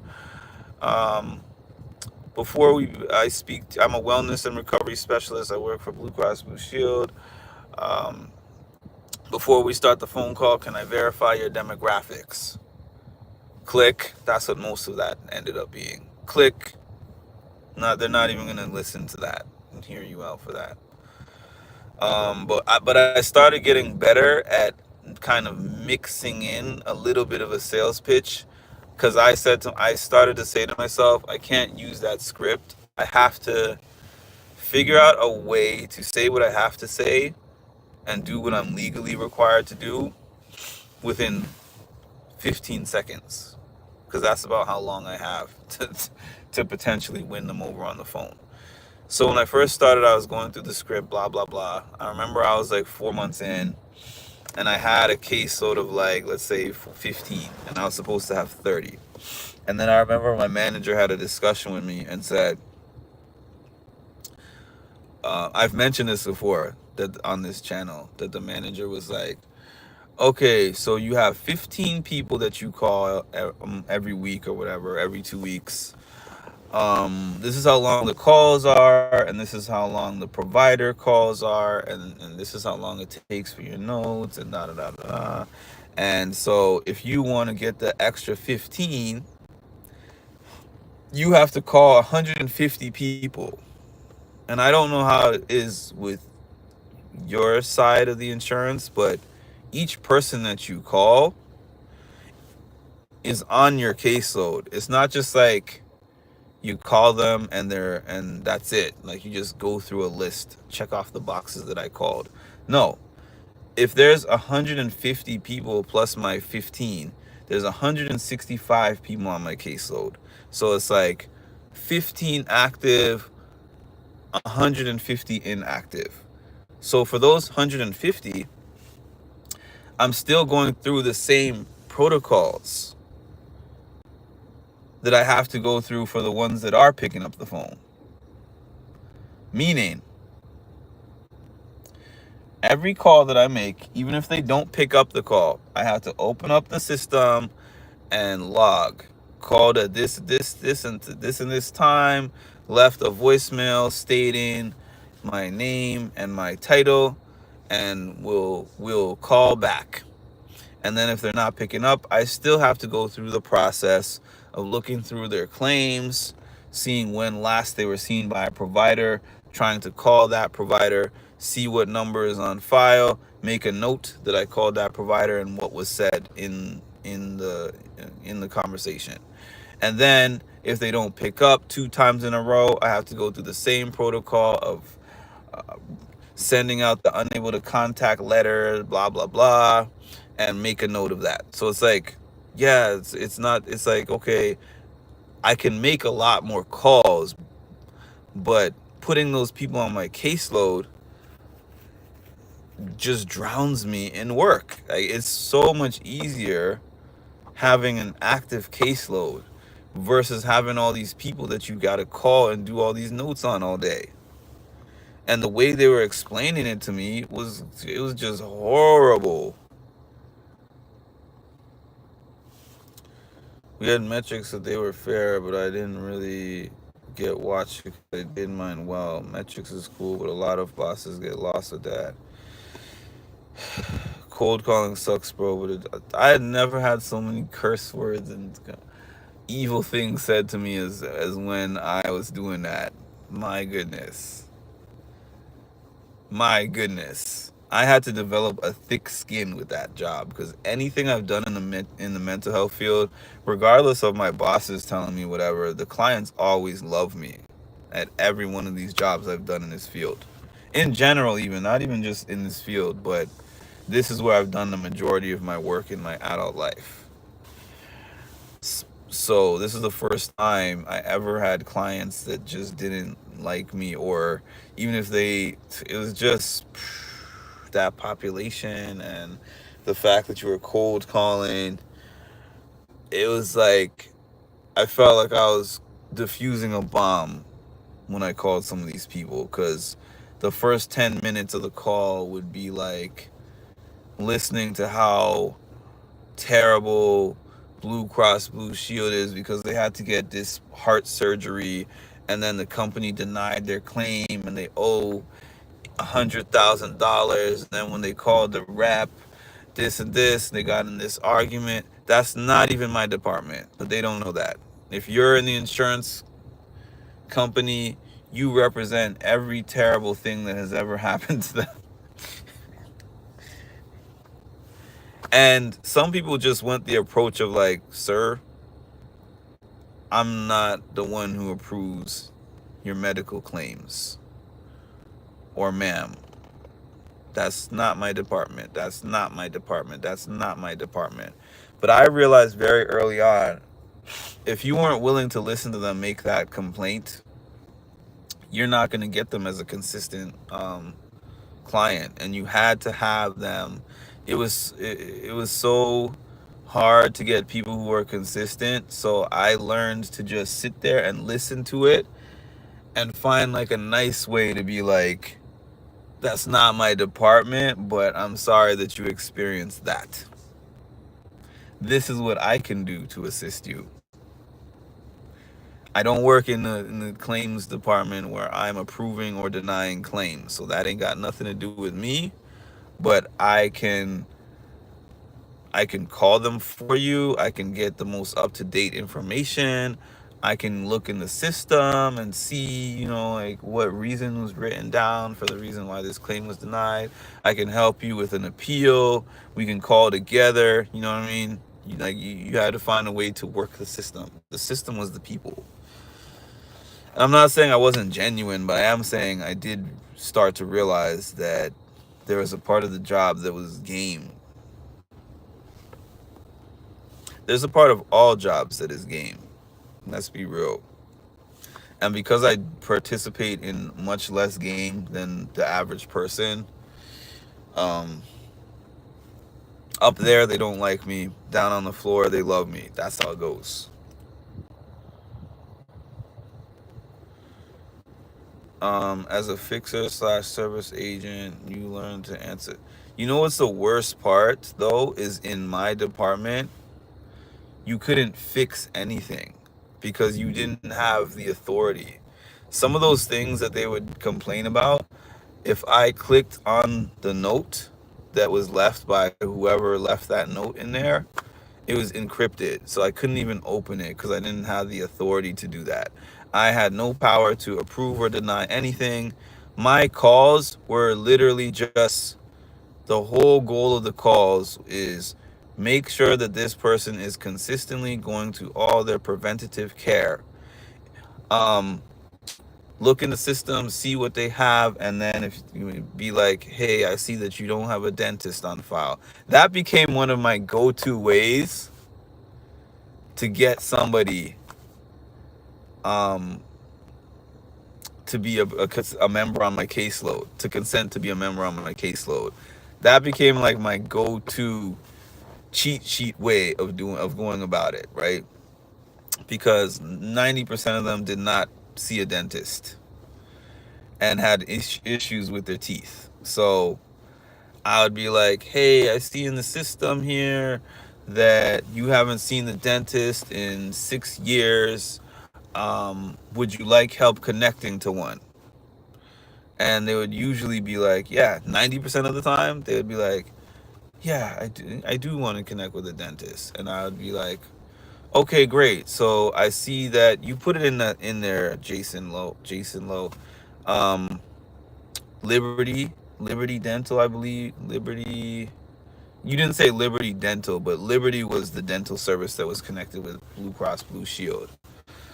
So what I would say is, because I knew that I had to get them to consent and answer another call in 14 days, within 14 days, I would say, okay, so what I'm going to do for you is that I'm going to look up 5 dentists in your area that you are covered by, and I'm going to contact the dental offices and see if they have an appointment that you can make to see the dentist within the next 2 weeks.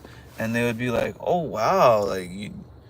So you just called me just to see if I need assistance with getting my services, and you're gonna assist me to do that. And I would be like, yeah, like, if you consent to signing up to having me as your wellness and recovery specialist, the requirements for you to maintain being in the program is that blah blah blah, this and that. And then typically, once I got past the dental part and scheduled them their appointment, they would literally just be like, I like talking to you, Mark. This is like having a friend. Or like, we half the time we didn't even do the services that I was supposed to be making them do. It was just like a conversation, and they said that helped with their mental health. But I used that as the gateway to get them in the door. It's like, talk to them about getting them a dentist, and we went from there.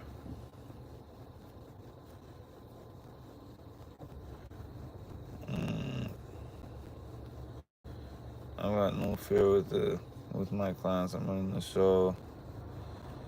I know my stuff inside and out. That allows the confidence.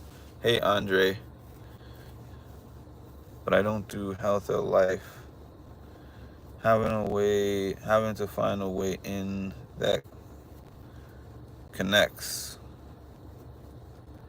And so many of them would be like, after like a while of a few months of talking to me, they'd be like, they're like, you know what, to tell you the truth, Mark, when I first agreed to sign up for this thing, my full intent was just to never pick up the phone again for you. I just said yes to pretty much get you off the phone. But then, as we started talking, you don't sound like all the other insurance agents that call me, and now all of a sudden, like, I look forward to you calling, and I'm glad that I randomly happened to pick up the phone that day that you called and gave you the time of day to give me your spiel of what you were saying. Because I was like, basically they were kind of telling me, like, generally I know a BS artist when I hear one. And I figured that you were giving me the same BS that all the other people who call are giving me. And then I discovered that you're not. Because one thing about me, right? Again, a thing that clients love and a thing that companies that I have worked for do not love. When they start saying this y'all stuff, y'all always be doing this and y'all always be doing that, y'all always do this and y'all always do that, my answer is, the amount of people that I've said, you see this lanyard around my neck? It's not like fused into my body, meaning I put it around my neck and it says that I have to follow a certain level of protocols to be able to keep my job and not get fired. That's what it does. Now, the company values, I sign paperwork that says that I agree to abide by certain rules, but it doesn't mean that the rules are synonymous with myself. And honestly, I'll never do anything for a company that strongly goes against my value system. The amount of things that I have flat out been like, no, I'm not doing that. Or even if I don't say no, I might explain my stance. And then if they're really hardcore about, oh, you don't have a choice, like, it has to be done, I'm like, all right. I've learned the art of I learned from one of my best favorite managers that I ever had to just nod my head and say yes, because at the end of the day, I'm the one who's delivering the service. So they can tell me whatever they want. my only I'm the one who's doing whatever it is directly with the client.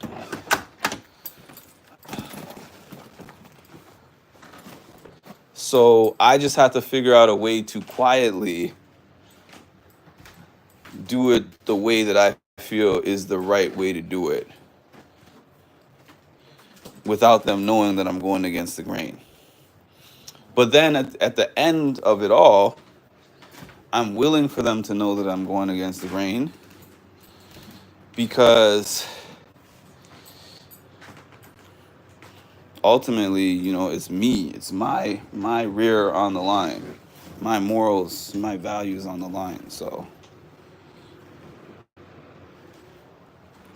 you're not going to have me do it away. So I'll tell them I don't represent y'all. Y'all do this and y'all do that. I'll tell them, like, I understand that you feel that way, but you and me can talk about what Mark has done, right? If you have a gripe or a beef,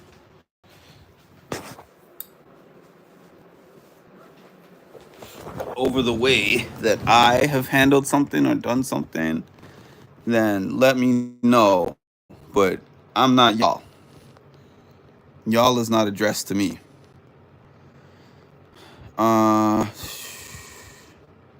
Was that a great time with my clients? I'm gonna be on here for like another 8 to 10 minutes. You have to be different. Everybody has this. They do have the same script. That's very true. Customers appreciate a human. They appreciate humor and honesty, bro. You gotta look in the mirror. I agree. I always say that. And the funny thing is, if the company tells you to do something that they know is wrong and you do it, if somebody ends up coming down on you for doing it, they'll back up and be like, I didn't say that. I've had that happen in companies before, where they gave me some kind of a verbal instruction to do something that was wrong. And I did it. And then when the company got audited, they were like, Mark, why did you do such and such? And I'm like, because you told me to. And they're like, no, I didn't. So once I got that lesson, I was like, okay. So basically, I'm not taking a bullet for you. If you tell me to do it and it doesn't make sense for me, and I think that it's not right, I'm just not going to do it.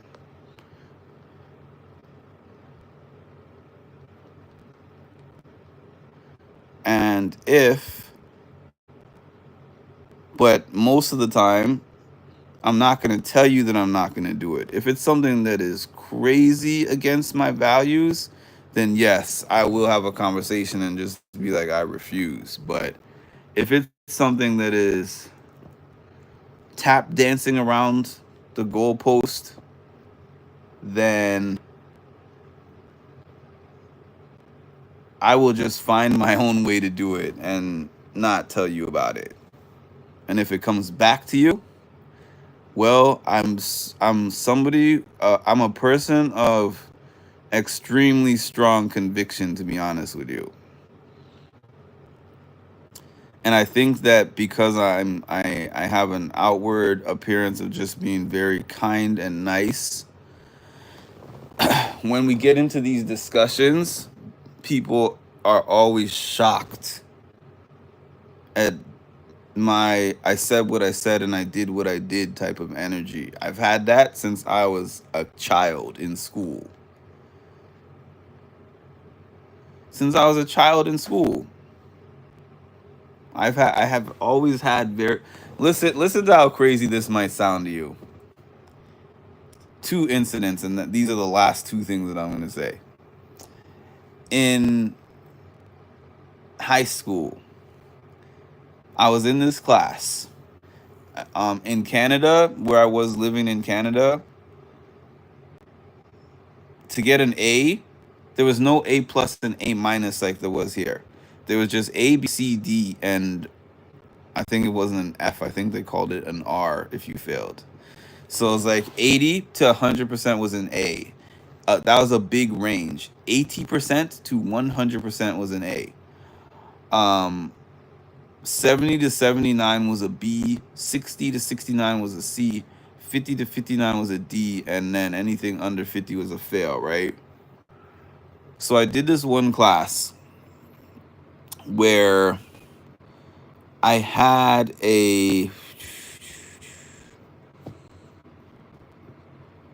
like a 95% going into the final. With the final was like, it wasn't a test.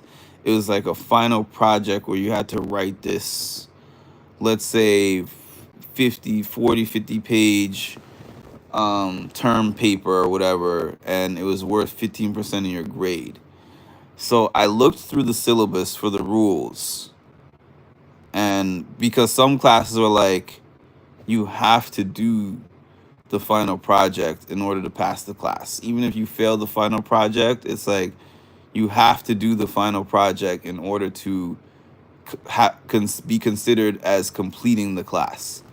So I read through it through and through, cover to cover, and I was like, there's nothing in there. It just says if you don't do it, you lose the 15%. So as I had 90% and an 80% to 100% was an A, I was like,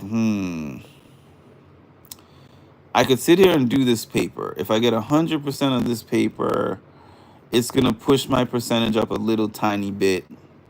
I might get like a 96, 97%. Realistically, if I get like an 80 to a 90 on the paper, which I expect, it's going to push me down a little bit.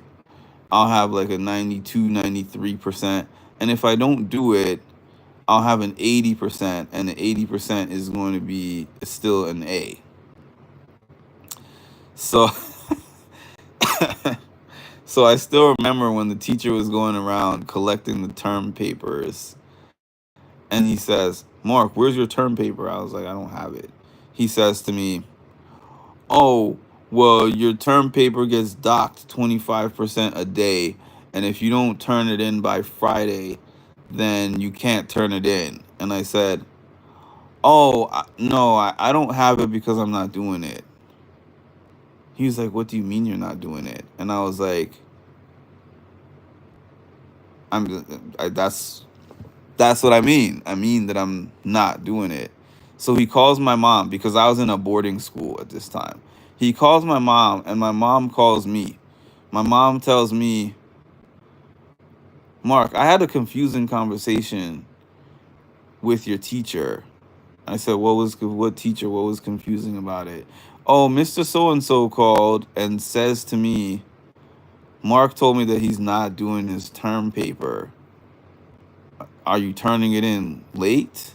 Are you um what happened? Like, why haven't you done your paper?" Right? I said, "Well, I didn't do my paper because 95% is an A and 80% is also an A, and without doing that paper, I save myself hours of work doing the paper, and I still get an A." She was like, "That is a terrible way to She was like, "What are you talking about?" It's like, "That is a terrible way to think, son. Like, get to work and do that paper." Did I do that paper? No. Did I get my 80%? Yes. Was I satisfied with that 80%? Also, yes. Would I do it again today? Also, yes. That's just me in a nutshell, man. I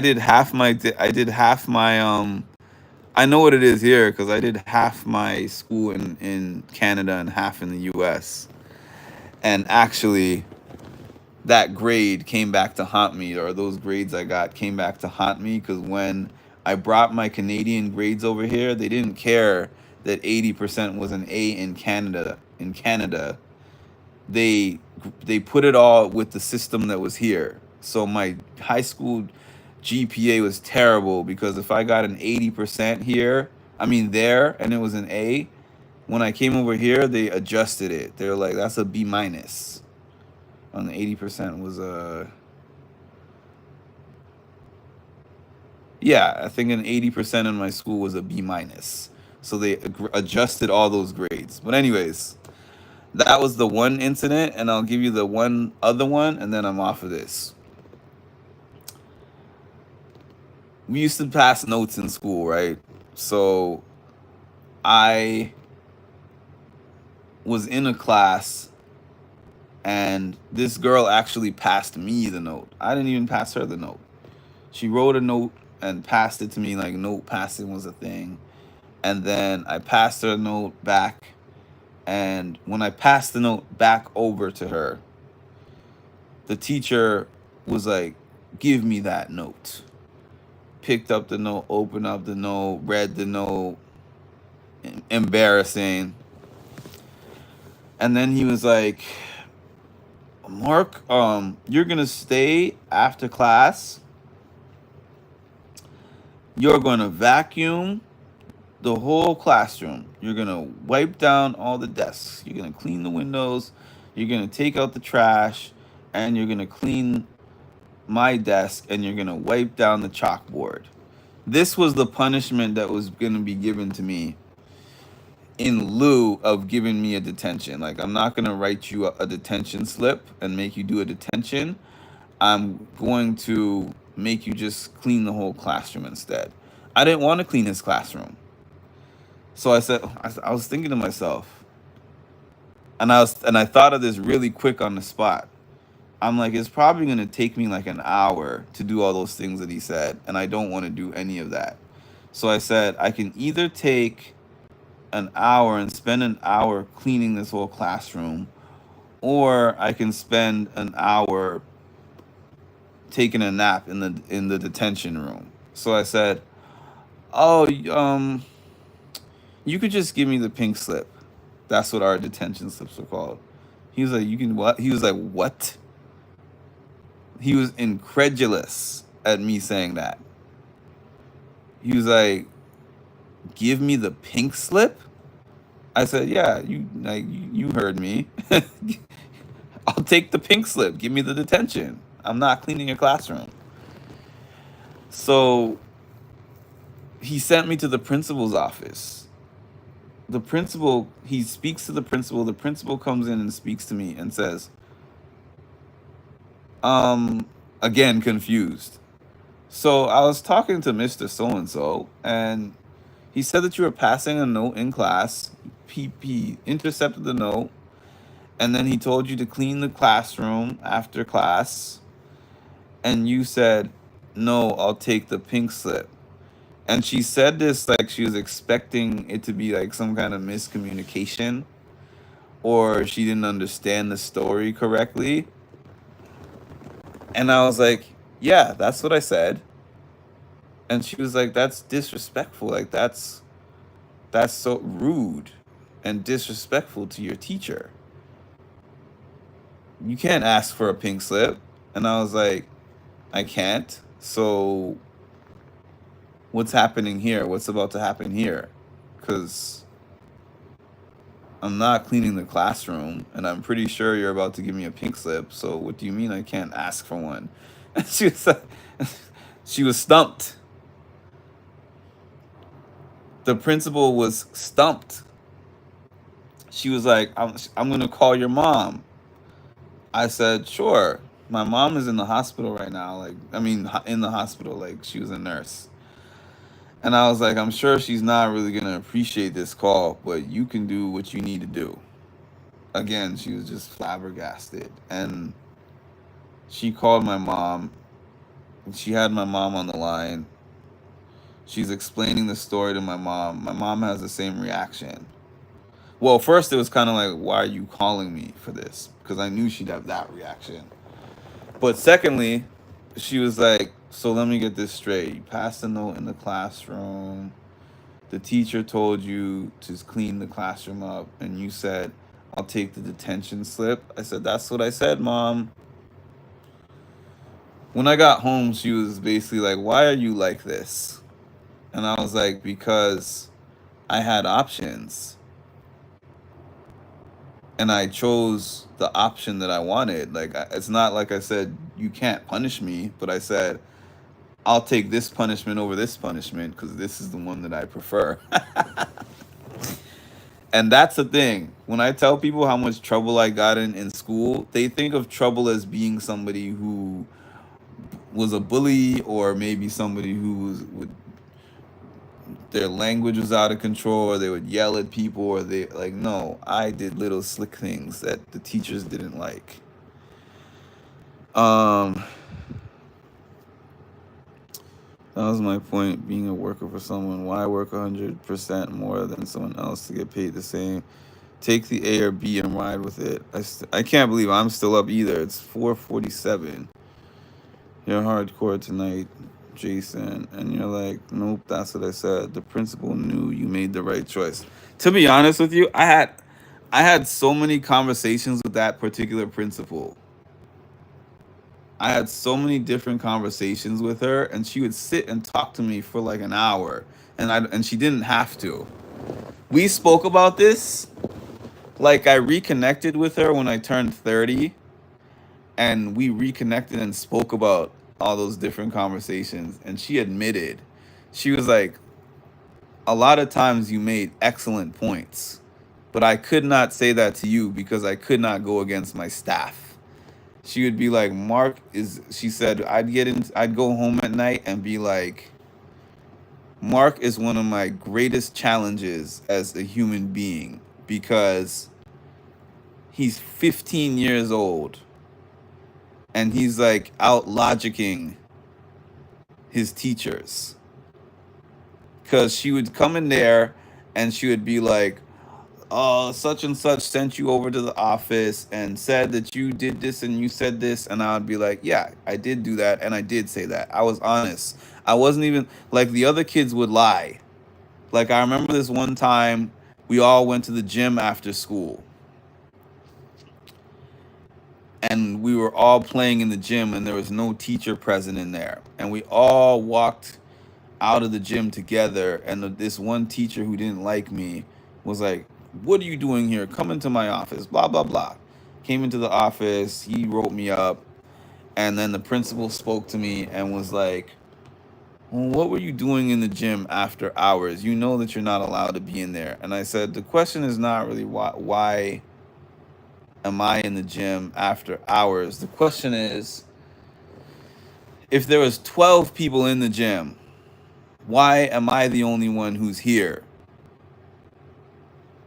getting this write up? Because I was clearly not in the gym by myself. We all walked past that teacher's office together. And she said, well, if you want to give me all names of the 12 people, the 11 or 12 people that were in there with you, I said, I'm not doing that. I'm not stupid.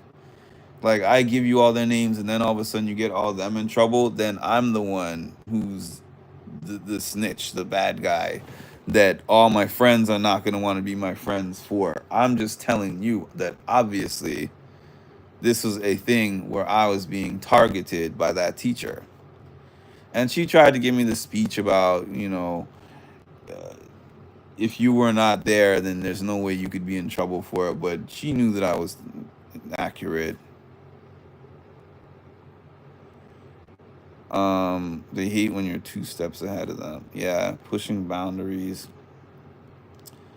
I almost got grounded for 6 months. I had to write one of my worst punishment in high school, honestly, was a teacher that made me handwrite an encyclopedia page. And it was for something very stupid. It was just like, she said, hey, everybody. It was this very strict teacher. And she said, it was not high school, actually. It was elementary school. And she said, everybody, I'm going to print some papers, blah, blah, blah. Nobody leave your seat. But our classroom had a big, huge window. So while she left the classroom, she was looking into the classroom and saw me leave my seat. I don't remember what I left my seat for. I was goofing around. I think I was like throwing little papers into the garbage. She comes back and says, Mark and Phil, my friend Phil. She was like, Mark and Phil, remember when I said don't leave your seats? I was looking at you from the printer and you guys were out of your seats. So for however long this takes, you each are going to take one encyclopedia page and handwrite the page. And you're going to skip every recess until you are completely finished with that. And I am a slow handwriter. It took the other guy about a week, maybe a week to finish his encyclopedia page. It took me about 4 weeks, 3 to 4 weeks. And I remember my hand was hurting. And not just that my hand was hurting, it hurt me emotionally. Like, this was my worst punishment that I ever got in my life in school. It hurt me emotionally for my friends to be out at recess and for me to be sitting inside in this dark classroom writing out an encyclopedia page for a month in the dungeon. That's like a third of my semester. I'll give that teacher credit, because most of these teachers did not do anything that moved me when it came to punishment. Even suspending me, I'm like, great, I get a day off school. I was like pretty immune to punishments. You know probably why is because nothing would be worse than getting smacked up and yelled at by my dad. Like, that's like, unless you could do something to match that, nothing that you ever give me in school is going to move me at all. Having like really strict parents and grandparents is probably the reason why I was never scared of any punishments in any school. If I'm gonna get paid the same shit, so I'd rather work less, Mom. Your mom was probably super proud of your mom was probably super proud of you. No, she was not. My mom was super disappointed in me. My mom was like, who did I raise? Because my sister is the opposite. If they tell her to give 100%, she's gonna give 150.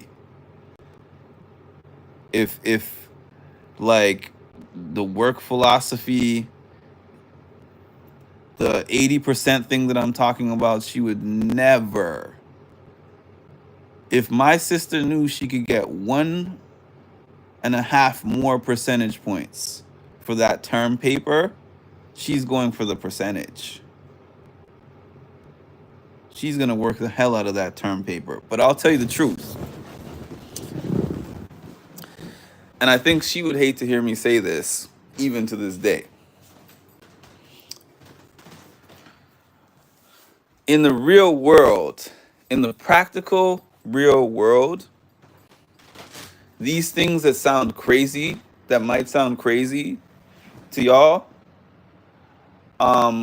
they get me further places than doing things her way. I'll be honest with you. Because she'll tell me about things that she experiences at work, and she's a much more diligent worker than me. She's much more structured, much more listen to the rules of the road, like, she's the one who's compliant really with what they're telling her to do, and she gets a worse shake than me. She gets a worse deal.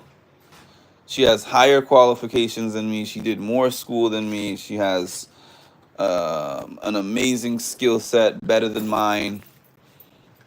With at least in the books. Like, my people skills are God-given, like I always say. But just like on paper, she can do a lot more things than me. But there's a reason why the principal, the teachers, the staff at my jobs hate the things that I'm telling them and the way that I'm doing things. But they rarely get me in trouble. They just talk to me. They're like, oh, we need to have this talk. I'm like, okay, am I getting a write-up, disciplinary action? No. 95% of the time, no. Then what's happening? What is this conversation about? Well, we think that you can excel better if you do this and this and this. Okay, well, I don't think that I want to do that. Okay, talk again in a couple of months. where we're going to revisit the same conversation. You're going to say the same thing you say, and I'm going to say the same thing I said. And we're going to move on and go about our day. Whereas she'll be the one who's in that conversation, and they leave the conversation with her bending and folding. Is that... Oh, look at Rachel. Did she just get in her HOH room? I think so. I'm really trying to leave, but every time I try to leave... Oh my gosh, Rachel. Is that the photo? Rachel. I guess she's looking at her kids.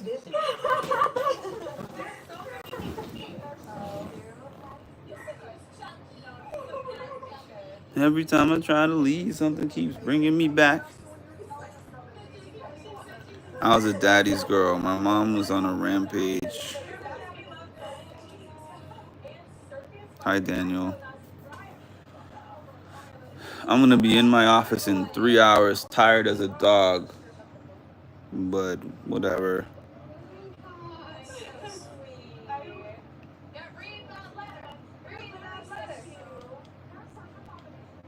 I'm wittier than them. Like I'll study the rule book. And then when they tell me something is a rule, I'll be like, well, I was looking for this rule. I flipped through the whole book and I see this subject broached on page 75.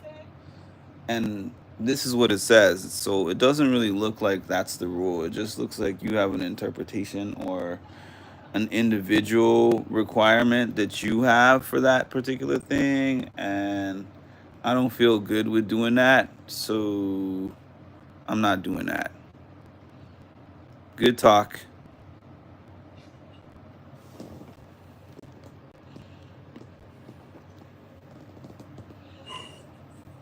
Whereas my sister will call me and be like, "Oh, my boss gave me this rule, and I'm so annoyed that I have to do this and this, and I don't think that it's fair." Da da da da da. And I'm like, "Well, did you look this up?" "Oh, yeah." So did you see that rule in the employee handbook? "Well, no, but I don't want to be the person who's known as combative, and it's really easier for me to let it go." Okay.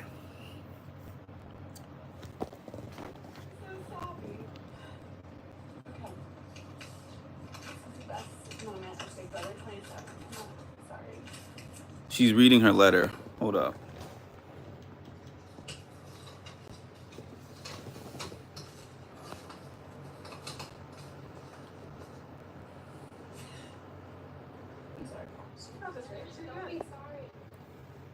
To the love of my life.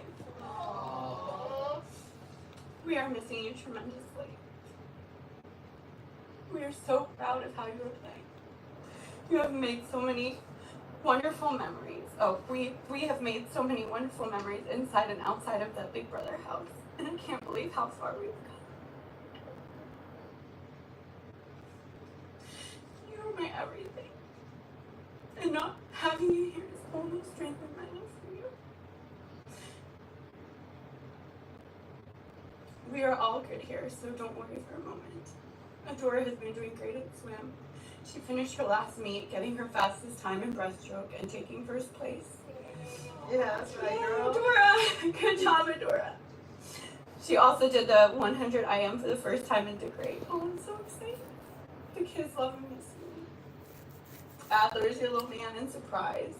He has been sleeping with me every night,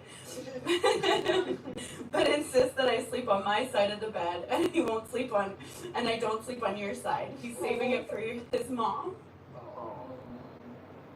And your mom and dad are also doing well. You work hard in there, and I think about the moment when we can all be together again. Go.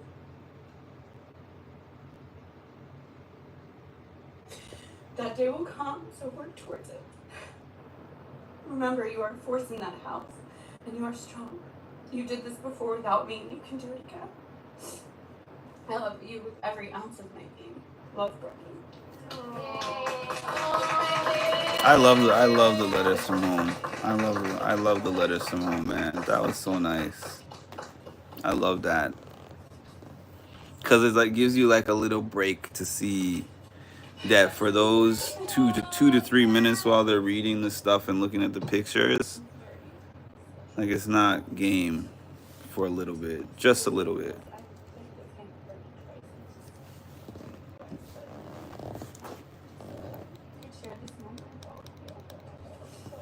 She's thanking them for getting to share the moment with all of them. Beautiful.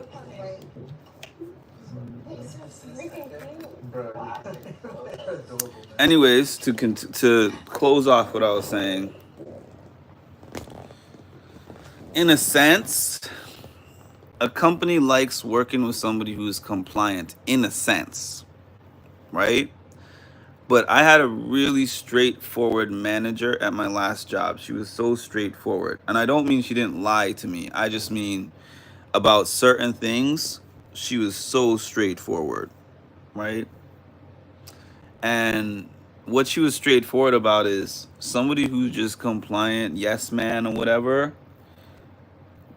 I say jump and you say how high. She said we need those type of people on staff because you need somebody who's not combative, somebody who doesn't challenge you, somebody who whatever.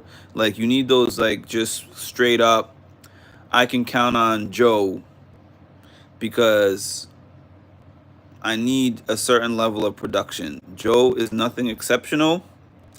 Joe is never going to bring me an idea that's going to improve a process. Joe is never going to really add value. Like if we say the production number is you got to bill 40 people a week, Joe is going to get to his 40 and he's going to do it and then go home. And then if we say next week that 45 is the goal or the requirement, next week he's going to do 45. He's not going to say anything. He's not going to add anything of value to the process. He's not going to be innovative, but he's going to get his 45. So she essentially told me,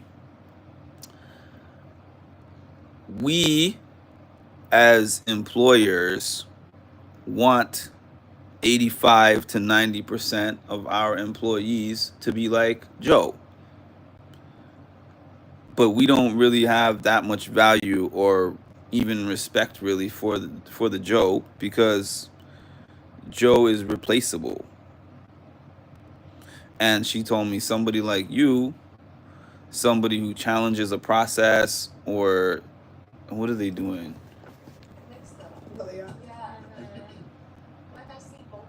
Oh, they're looking at the pictures of the kids. Yeah, somebody who challenges a process or comes up with a new idea or says, I think we can do this better.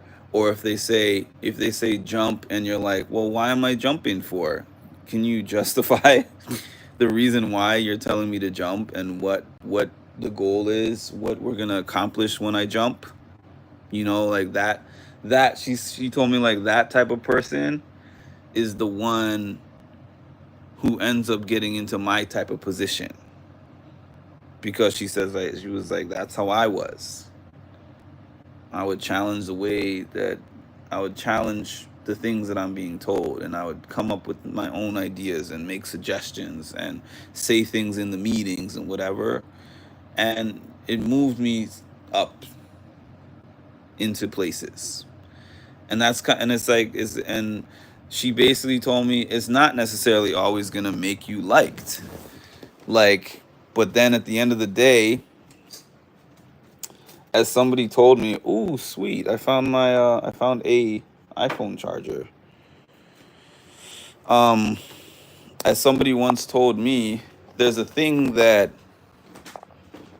an employer likes more than just like being domineering over their employee, and that's money. If what you're doing is producing them money, they'll learn to love you. and I don't mean really they'll love you for real. They could go home at night and be cursing you out. I hate Mark, you know, like, why does he make my life so difficult? But then when they look at their bottom line, they're like, personally, he makes my life difficult, but he contributes to the bottom line way more than Joe. Because Joe is going to meet those like metrics. Joe is going to give me those metrics. But what Joe is not going to do, he's not going to get that contract for me that produced the company as a whole an extra $50,000. I'm literally on the brink of securing something like that for my company, and that's not even a part of my damn job. And I think that I'm not even going to get an incentive for that. However, I will be keeping track of these things, and when the negotiation period comes up, you know, that's going to be brought up in there.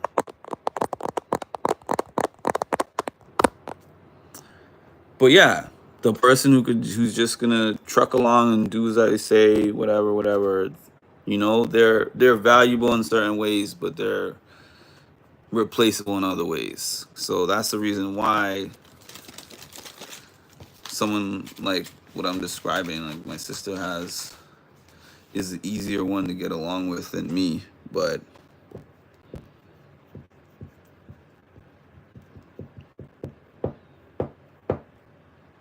I still move along places with my life.